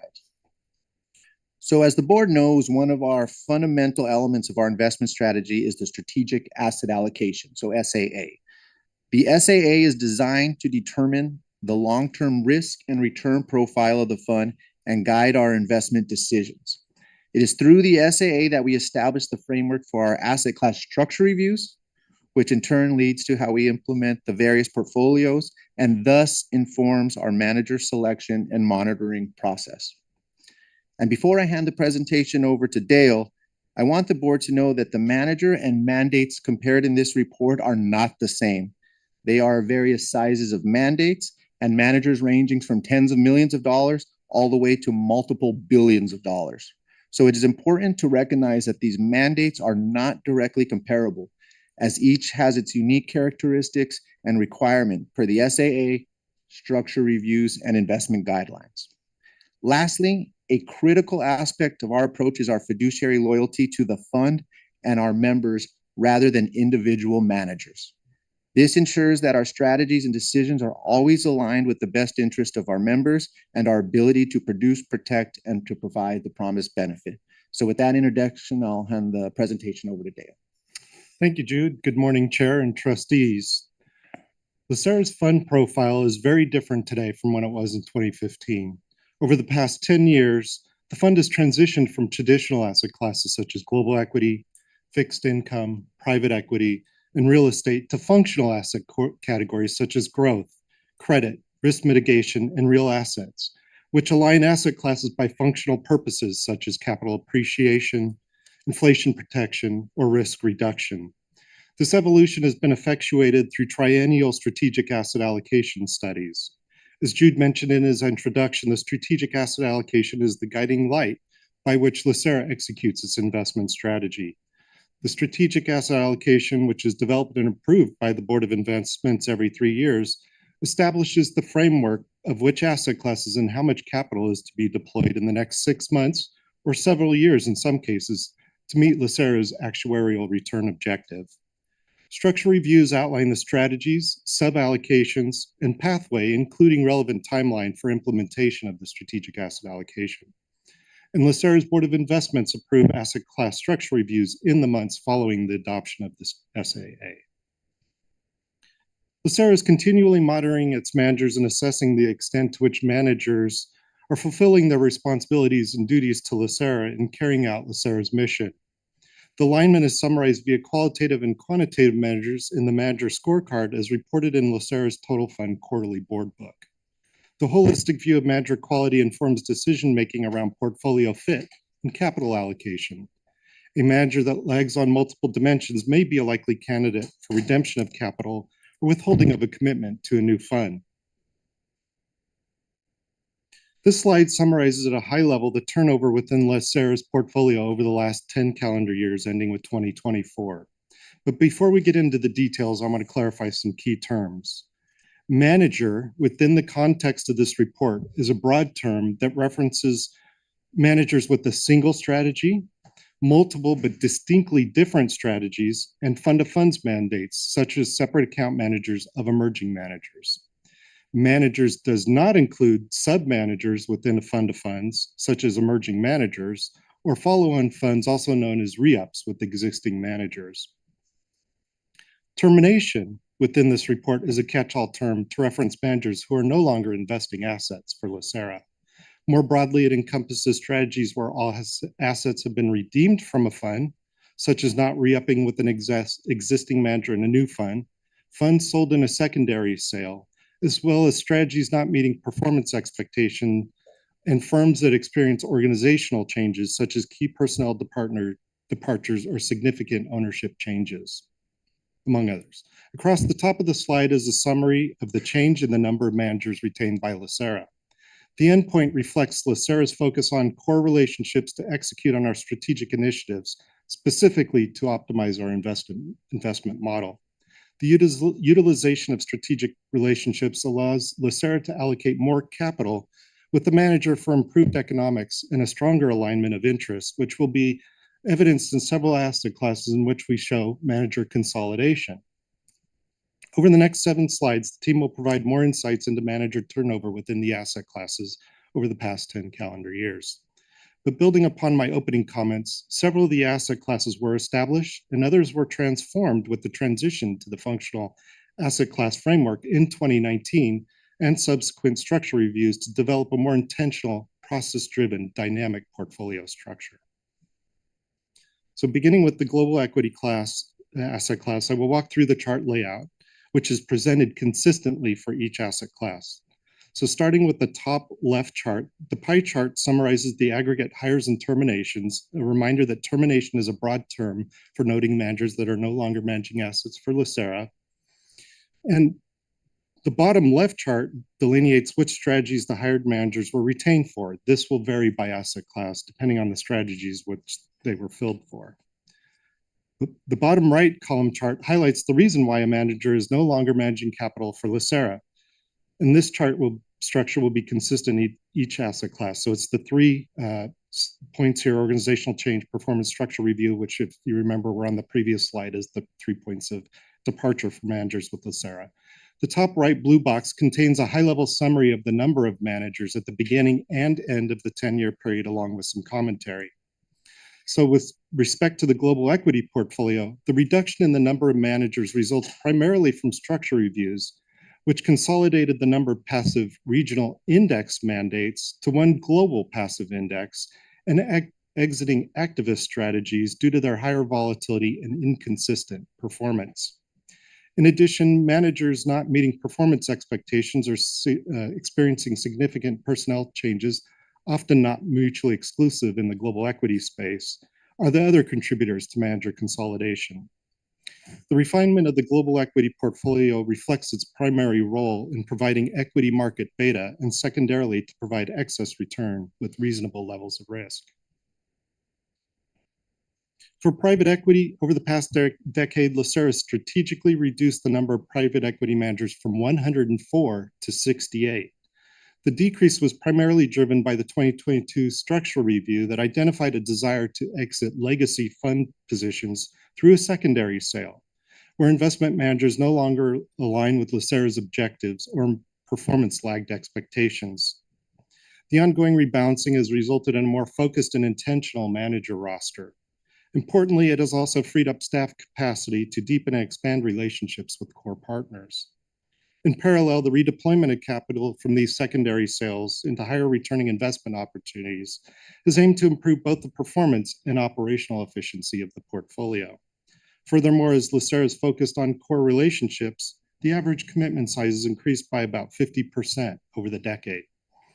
This strategic approach ensures that LACERA remains well positioned to achieve long-term investment objectives. I will now pass it to Jason to discuss credit. Thank you, Dale, and good morning, trustees. Similar to global and private equity, I'll cover credit and risk reduction and mitigation using the following 2 slides. First, to frame my comments, I'll provide some relevant historical context. As Dale touched on earlier, 6 years ago, in 2019, LACERA implemented a significant structural transition towards the functional asset categories that we have today. That transition was particularly relevant to the credit portfolio, as well as the risk reduction and mitigation portfolio. Prior to 2019, LACERA had a single fixed income portfolio that consisted of investment grade bond, bank loan, and high yield exposures. In 2019, we bifurcated this portfolio to separate interest rate risk from credit risk. We took the bank loans and high yield mandates, or in other words, the below investment grade credit exposure, and created the aptly named credit portfolio.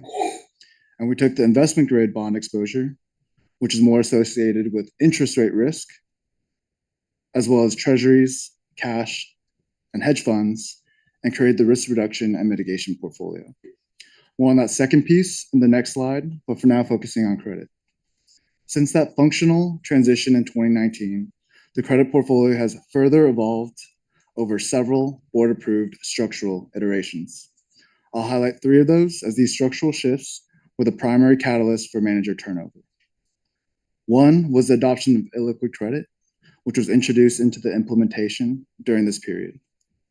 Second was the transition towards less discrete and more multidimensional mandates that have the ability to invest on a relative value basis across the broader credit spectrum.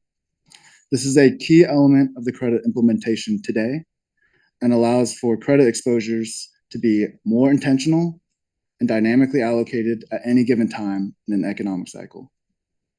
And third was the creation of the Credit Emerging Manager Program through a separately managed account. Such structural evolutions, as established by structure reviews, were the main drivers for the manager turnover in the credit portfolio. These evolutions overall have added value to portfolio outcomes in the credit category. Similar to credit, structural evolutions were also the leading cause of manager turnover in the risk reduction and mitigation portfolio. As a reminder, this portfolio includes investment-grade bonds, treasuries, cash, as well as risk mitigating hedge funds. And as referenced earlier, part of this portfolio, specifically investment-grade bonds, evolved from the legacy fixed income portfolio. This categorical adjustment included a refinement in the approach to investment-grade bonds to emphasize a more risk mitigating focus. This transition was the driving factor of the manager redemptions shown in the bottom right here.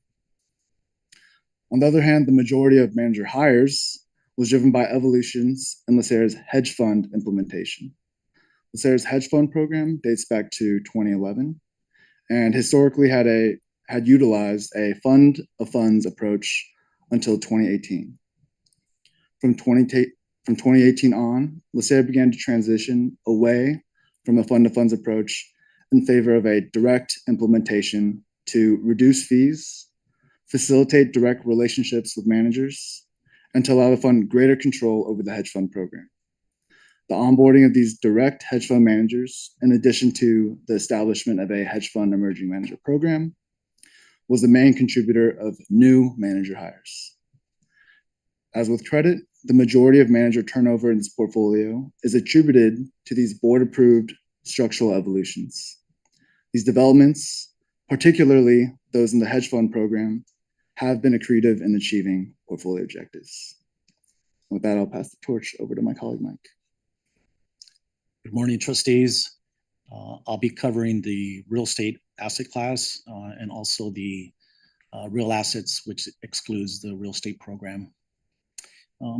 As covered in the real estate structure review that was approved by the board in February of this year, we continued the strategic shift to move from separate accounts to commingled funds.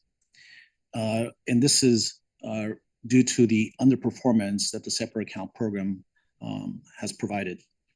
And also, commingled funds enhance diversification by sector, region, and managers. This shift also helps with reduce operational risk. Investing in commingled funds addresses the operationally intensive separate account program. It also helps free up resources to better support a more strategic portfolio. And that is shown here on this slide as 13 additional commingled fund managers were hired to fulfill this mandate. There were 22 real estate managers who were either terminated or LACERA did not re-up with a new fund. The 22 managers that are no longer managing the assets were mainly due to where performance lagged our expectations in our shift to move to commingled funds. The real estate hires have been reduced in recent years as there have been larger commitment sizes than in prior years. Larger commitments helps us dictate preferred terms. Moving on to the next slide. This slide covers the real assets, which excludes the real estate program. Real assets is a relatively new asset class that was formalized in 2019. Prior to real assets being formed, 4 existing commodity strategies were formalized from private equity and the legacy fixed income portfolio. The 4 terminations involved commodity managers. LACERA had these managers before 2015 and terminated them in 2024 due to the changes in the strategic asset allocation and performance. The strategic initiatives to transition from the legacy commodities to private market investments for infrastructure and natural resources resulted in the manager turnover. I'll now pass it back to Del to continue the presentation. Separate from the LACERA Trust and guided by its own investment policy statement and strategic asset allocation, LACERA's OPEB Master Trust has evolved significantly from just 2 managers managing a global equity index portfolio in cash. And I think John referred to this in his CIO report earlier this morning about the distribution of returns. But over time, the OPEB has transitioned to a functional asset class structure similar to the LACERA Trust. The 2021 OPEB strategic asset allocation furthered the portfolio's transition with 8 passive hires, reflecting the retention of BlackRock to manage 8 different strategies with an indexing approach, and the hiring of Hamilton Lane in 2022 to build out the private markets exposure, which was expected to take 5 years to implement. This evolution reflects the OPEB's performance objective to generate risk-adjusted returns that meet or exceed its defined actuarial target, as well as its policy benchmark net of fees over a designated time horizon. So the team has discussed the manager turnover for each asset class and the OPEB trust. The purpose of the presentation was to provide insight into the evolution of LACERA's fund. Manager turnover is a natural process arising from this evolution, driven by strategic asset allocation changes, structure reviews, and ongoing manager monitoring. As discussed at the beginning of the presentation, LACERA's investment beliefs are anchored around the strategic asset allocation as the primary determinant of the fund's return and risk profile. Structure reviews guide the implementation of the SAA and execution through identifying desirable exposures by factors such as geography and market segment, which can prompt shifts in allocations among existing and new strategies and investment managers. The objective is to foster a dynamic investment program centered around our strategic initiatives to identify and execute opportunities created from evolving market structures. Leveraging strategic relationships, negotiating preferred terms to promote alignment of interests, and reinvesting with managers that demonstrate skill in delivering on our investment objectives and performance expectations further our shift from allocator to best-in-class investor. That concludes our presentation. We'd be happy to take any questions. Go ahead. Okay, so I think of numbers. I'm a number person, as everybody knows. So when I look at this, I'm like, I don't like the numbers, right? But I trust the process. And what I heard was that the structure review process eliminated, for the lack of a better term, most of these managers for performance, if I'm right. Okay, then you need to you need to clear the clouds. So through the chair and Trustee Martin, not necessarily for performance. So when the board approves a new asset allocation, you also approve new benchmarks, and then you would go through a structure review of how we're going to implement that. some managers that are currently in the portfolio may not meet the board's new objectives. Okay. The asset allocation and structure reviews. So that manager may be removed from the portfolio and a new one brought in, or managers are consolidated. So they're not all for performance reasons. Okay. So my question would be, and I think it's answered then, is that, you know, how do we improve the process? But I don't think you can when the allocation changes and that makes us change the managers that are involved. Not necessarily change the manager. It just benchmarks, asset allocation, and the structure review do dictate how we implement the portfolio. So that will have impact. So not necessarily, I think anybody can always improve. We always want to be better tomorrow than we are today. And I think part of our managing scorecard and how the team monitors is what keeps us up to date with individual managers from that standpoint. And are they meeting their objective? Are they doing what they need to do for the point of diversification and return profile to meet our objectives? Yeah, I'm just, you know, it doesn't present well. That's all I'm going to say. I mean, I think I understand it because of the change is why we changed the managers, basically. We changed allocation, so managers change for the lack of a better term. But thank you. I appreciate you coming up. Trying to help me understand. Go ahead, Mr. Grable. Thank you. Through the chair, I think it's important, given that it's a public meeting, in terms of a narrative that these numbers aren't good. The numbers are, the change in the number of managers just is more of a fact. I think if you look at the performance, we pay a lot of fees, for example, to private equity managers. I believe 2/3 of the performance-related changes are in private equity that were a result of two major secondary sales, one in 2018, one in 2024. So to the extent we're paying on an annual basis hundreds of millions of dollars in fees, we should have the expectation, and if anything, we don't change managers frequently enough. So I think that my take on this, because I don't think many plans do an analysis like this. I think this is towards best in class, just saying these are the numbers. The analysis, the analytics associated with it is we should have high expectations. We have a fiduciary duty to the extent a manager isn't doing as well as we think others can.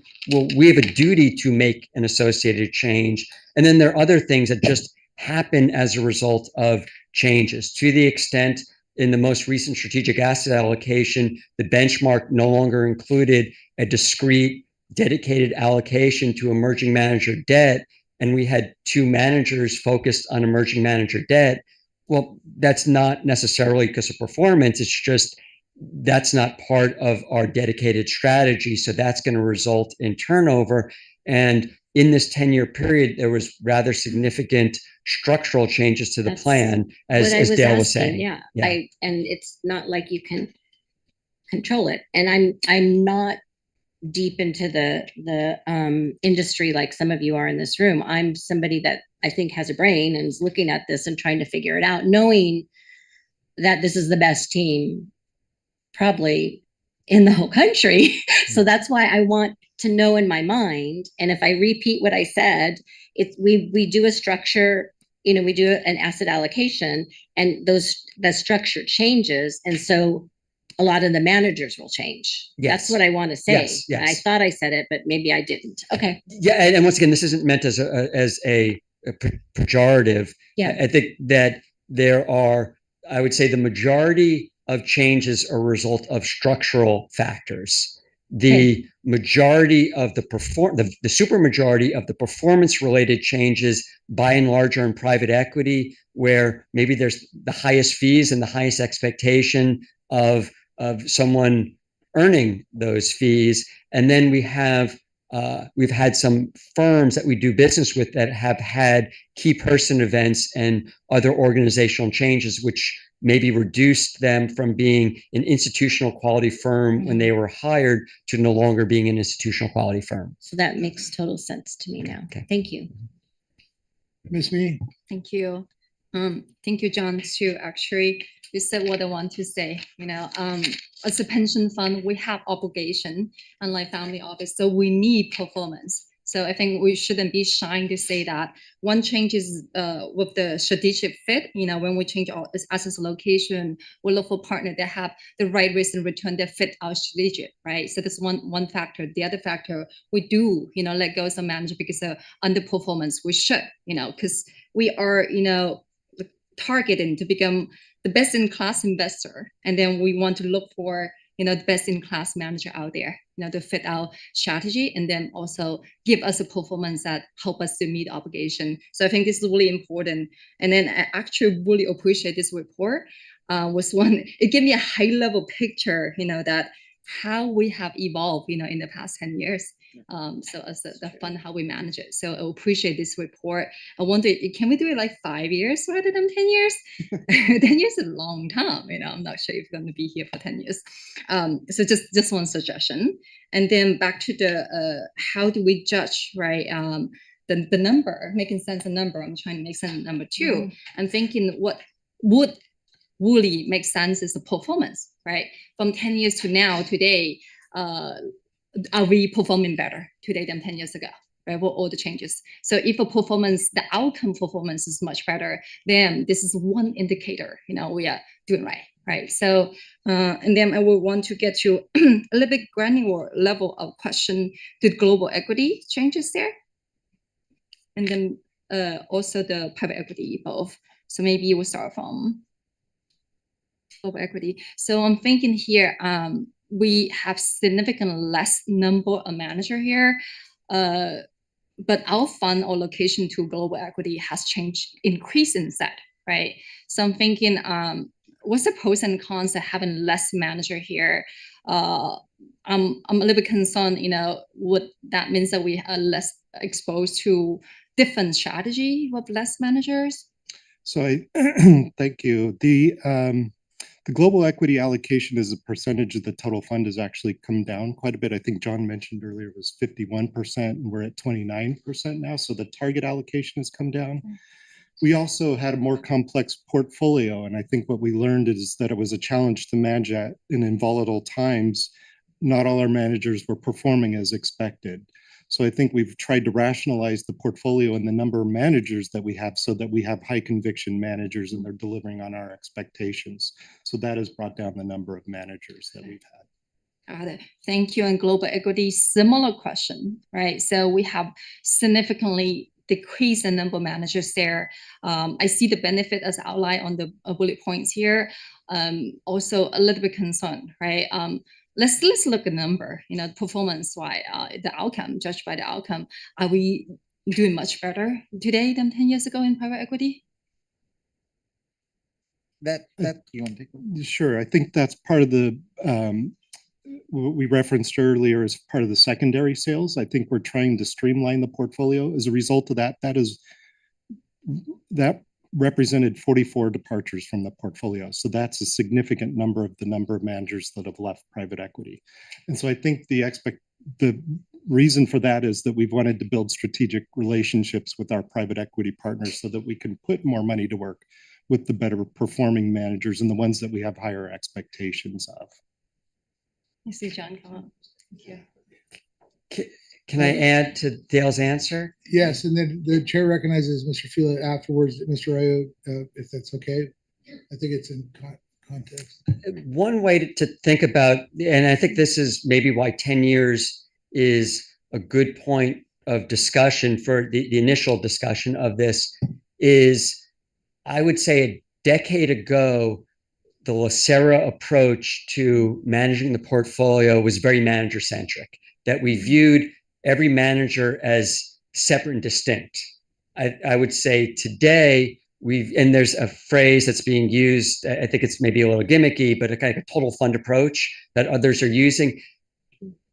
In 2018 or so, we took a total fund approach where we looked at how each component played into the larger role of the fund as a whole. So to the extent you have a equity-like fixed income manager or a fixed income like equity manager, you don't need that to the extent you have a separate fixed income allocation and an equity allocation. So I think that the numbers may mask some of the unintentional strategic asset allocation we had by virtue of manager proliferation. So for example, if we can go back a slide to global equity, to the extent we had 10 more managers and their positions offset one another, such that when you looked through at the total fund level, it was effectively an index fund at higher fees. That's something that was eliminated by virtue of the reduction in managers. So that what we've undergone over the last decade is a more holistic analysis of how each mandate in the portfolio works with every other mandate at a total fund level. Thank you. Yeah, just quick, Tim, please come on up because Mr. Perez, what's the span of control roughly between staff and these managers? What do we got going here? A ratio, span of control. One staff managing. Oh, it varies by asset class. So for example, real assets is a newer portfolio, so has less managers. So you might have a smaller 1-to-1 ratio. Private equity. One staff per one manager? No, we're never at a 1-for-1. Like a 1-to-5, right? 1-to-5 is ideal. 1-to-5, maybe. I don't know if that is ideal or if that's best in class, but that's a number. It's ideal and stuff that could kill you. I know that for a fact. I know. But that's a number we can do an analysis by each asset class, manager, staff, and come back and get you the Not number. to burden you with it, but I'm trying to get to a point here. Yeah. John had mentioned it. Tim, I know you're going to expand on this. These numbers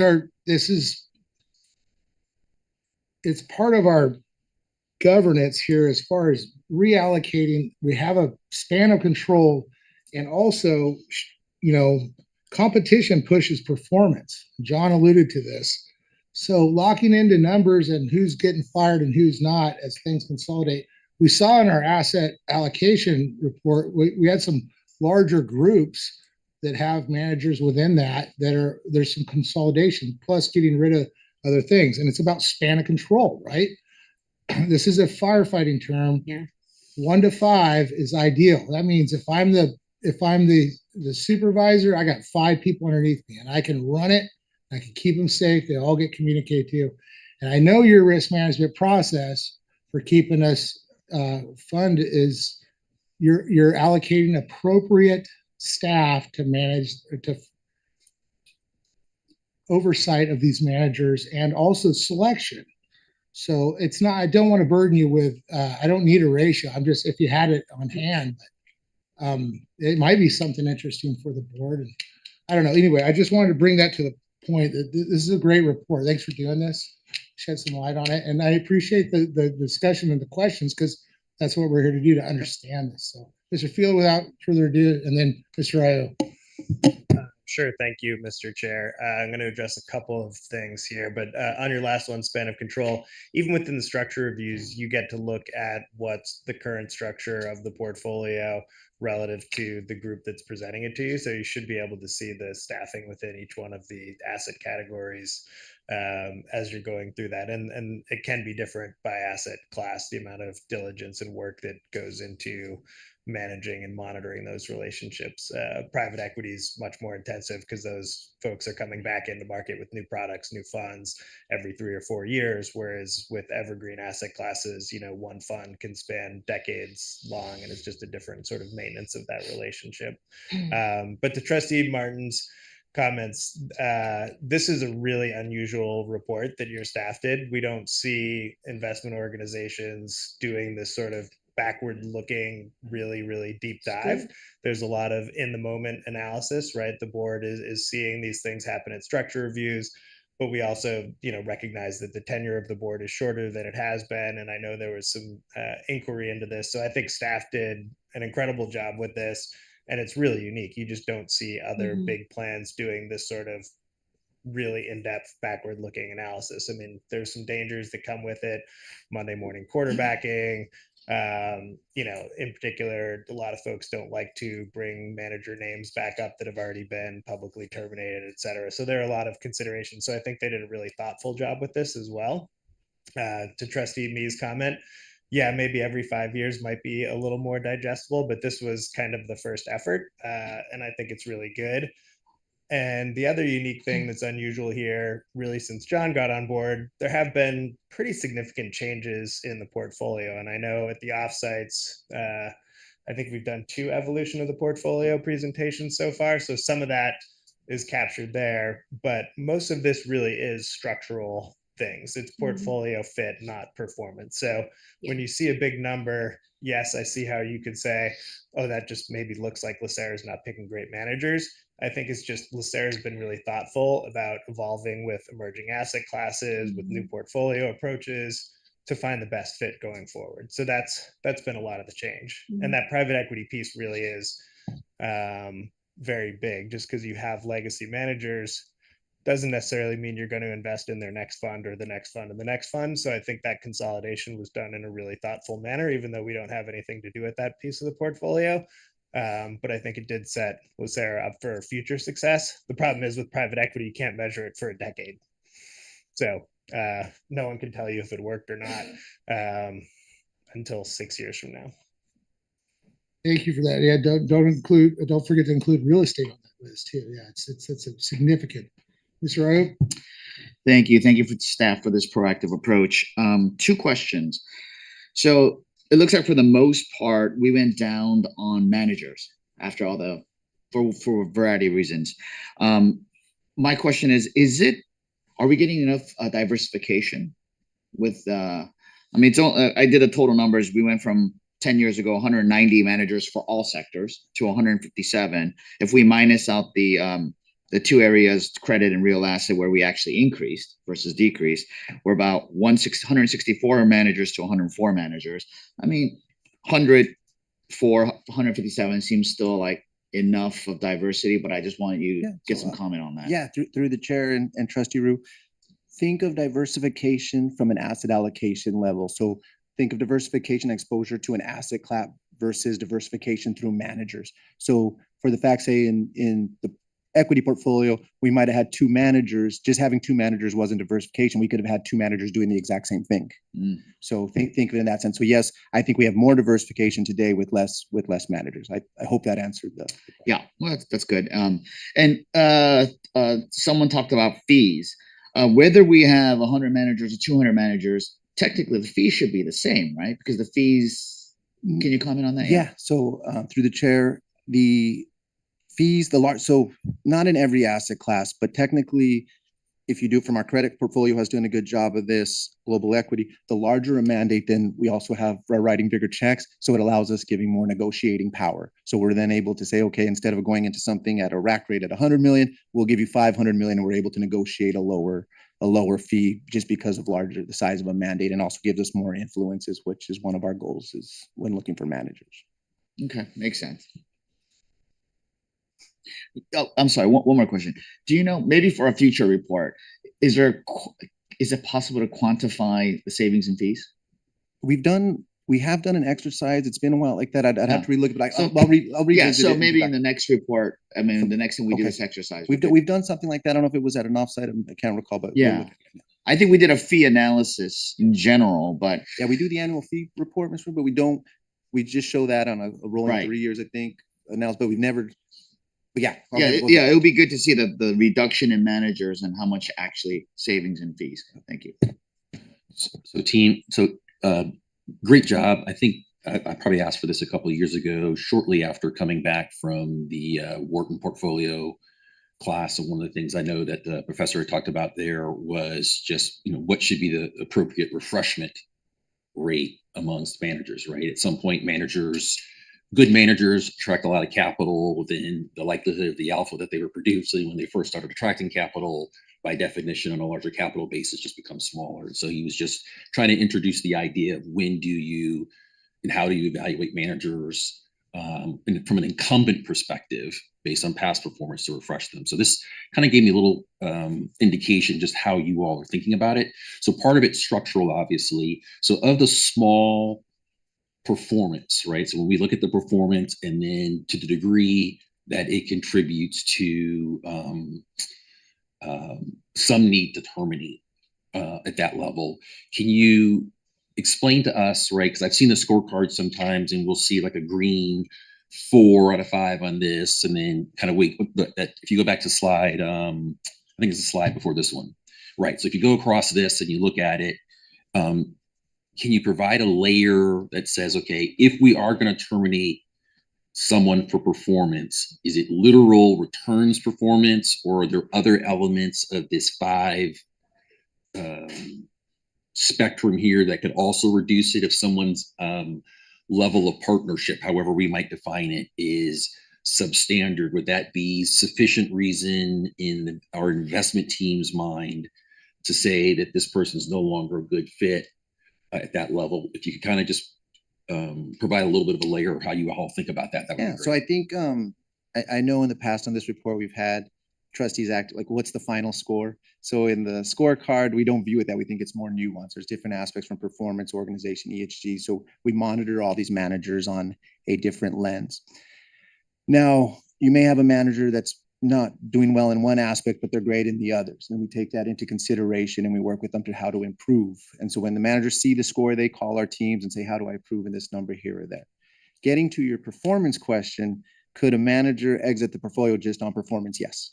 I think as we go through our monthly monitoring, quarterly performance, and we see that a manager may be underperforming, we then dig into the analysis of why are they underperforming? Is it just a trade didn't work in this environment? Are they losing their strategies or strategy drift? Are they taking more risk? All of these components, the teams constantly monitor, do analysis, and if we come to a conclusion that a manager has lost its way, so to say, for lack of better words, then yes, it could lead to an exit from the portfolio. Okay, well, good. Well, I think it's very helpful is just seeing the decision-making process. I understand the structural review part, having had the benefit of being here for 4 years and knowing where the portfolio has gone at that level. I think what I was more interested in when I initially brought up the question is, how do we evaluate incumbent relationships where there might have been great past performance? How in the windows we're looking forward, do we evaluate their ability to deliver on future performance? And how clear are we that past performance isn't always an indicator of future performance for the new strategy? So I appreciate that. Thank you. Thank you, Mr. Gatto. Anything from the virtual world? Nothing from me. I really do appreciate this terrific report, and it comes across as that you really care and that you spent a lot of time on it. So thank you, everybody. Thank you. All right, excellent. The rest of items 9B through F are informational only, and I would entertain a motion to receive and file. So moved.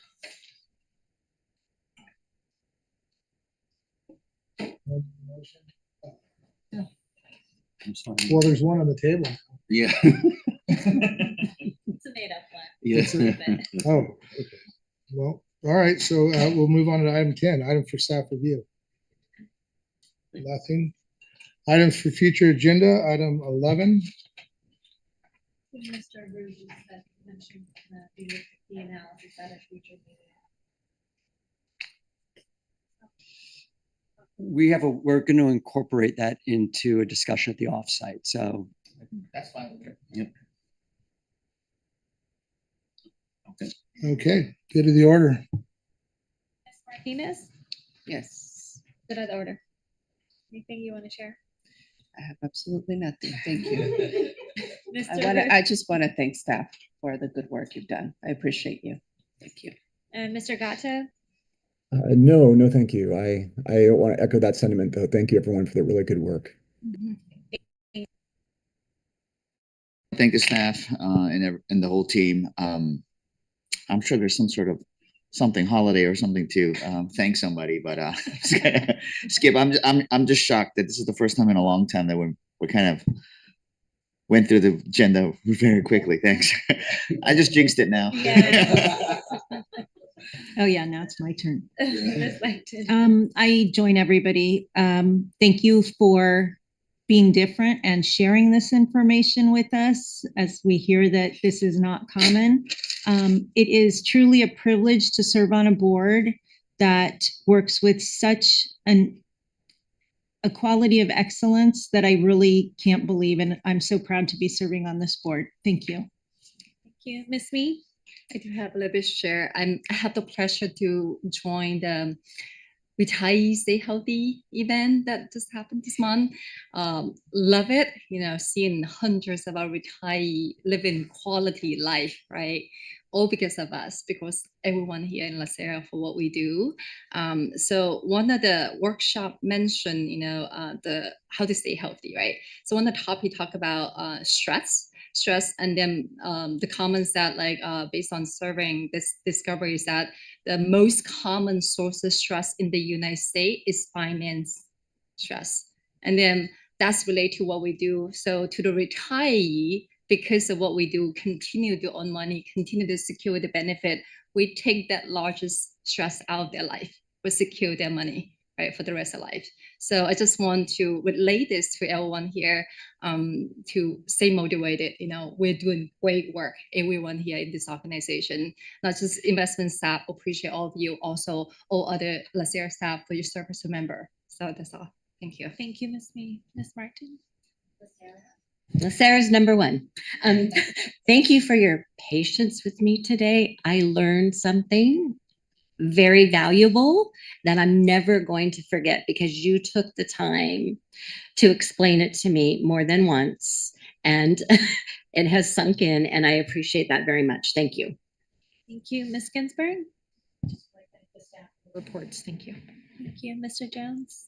Two things briefly. So one being the father of a 17-year-old or 18-year-old about to go out to graduate high school, and then attended a few college graduation parties just to our members of the public who have an interest, who have a child who's accomplishing a degree at the college level, the high school level, a great rite of passage. And I know at the end of the day, LACERA is about the full life cycle of rite of passage of its members from first employment to retirement, and that includes parenthood at that level. So just in a little bit of a moment there. And then the last thing that I'll say is the oh, and by the way, daughter's going to Michigan, so go blue. And then the also wanted to say I had the opportunity to go to the Harvard Kennedy School last week. They had a particular first time doing a class on infrastructure and financing, regulation, management. Incredible group of classmates. Appreciate LACERA for the opportunity to just be able to engage, and it was a lot of work, a lot of pre-reading and things of that, case studies and things of that nature. But also had a chance to also talk to John a little bit about it, and it relates to the administrative budget conversation we were having before around our middle level and up. I would love to see someone from our real assets team perhaps get a shot to go next year. I thought it was just that valuable. I think it would be very helpful and constructive to their own professional growth and for the benefit of the fund. But also just kind of reminded me that these type of experiences, given that we've got first-class people with first-class ambitions to help us build a first-class fund, is that we also look at investing in them down the road in whatever means that we can to do that. So just wanted to contribute that to the public record. But that's it for me. Thank you. Yes, so I believe in the back of the room, Cheryl Liu, Calvin Cheng, and Mike Romero are here. Okay, so they have several things in common. The first is they all started their LACERA journey. They're in the investment office, all in different divisions. Cheryl started in the legal division. Calvin started in FASD, financial accounting. And Mike started, actually, I think Mike had two stops, started in benefits and then in budget. I think that's really a nice testament that they all chose to buy a vowel and join the investment office. But I think, once again, I think it shows a nice pathway. But the second thing they have in common is that all three have been promoted. And Cheryl was promoted to the Senior Investment Officer for Real Assets. she was in private equity beforehand. Calvin was promoted to investment officer in private equity. He was in private equity before. And Mike Romero was promoted to an investment officer in real estate, and he was in a real estate group. But what I think all three have in common, in addition to buying the vowel, is that they make all of us better colleagues, better at our trade. I think that they all challenge, enhance the division, focus on excellence, have a fantastic attitude in terms of trying to push us towards how to be best in class, how to be better at what we do every day. So congratulations to Cheryl, Calvin, and Mike. We appreciate, your hard work.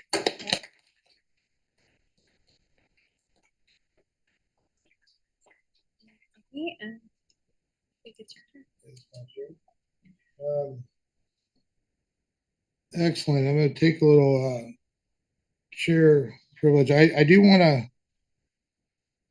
thank staff for everything, and also, the board. I appreciate the questions and stuff. But we're talking about, we have the corporate governance,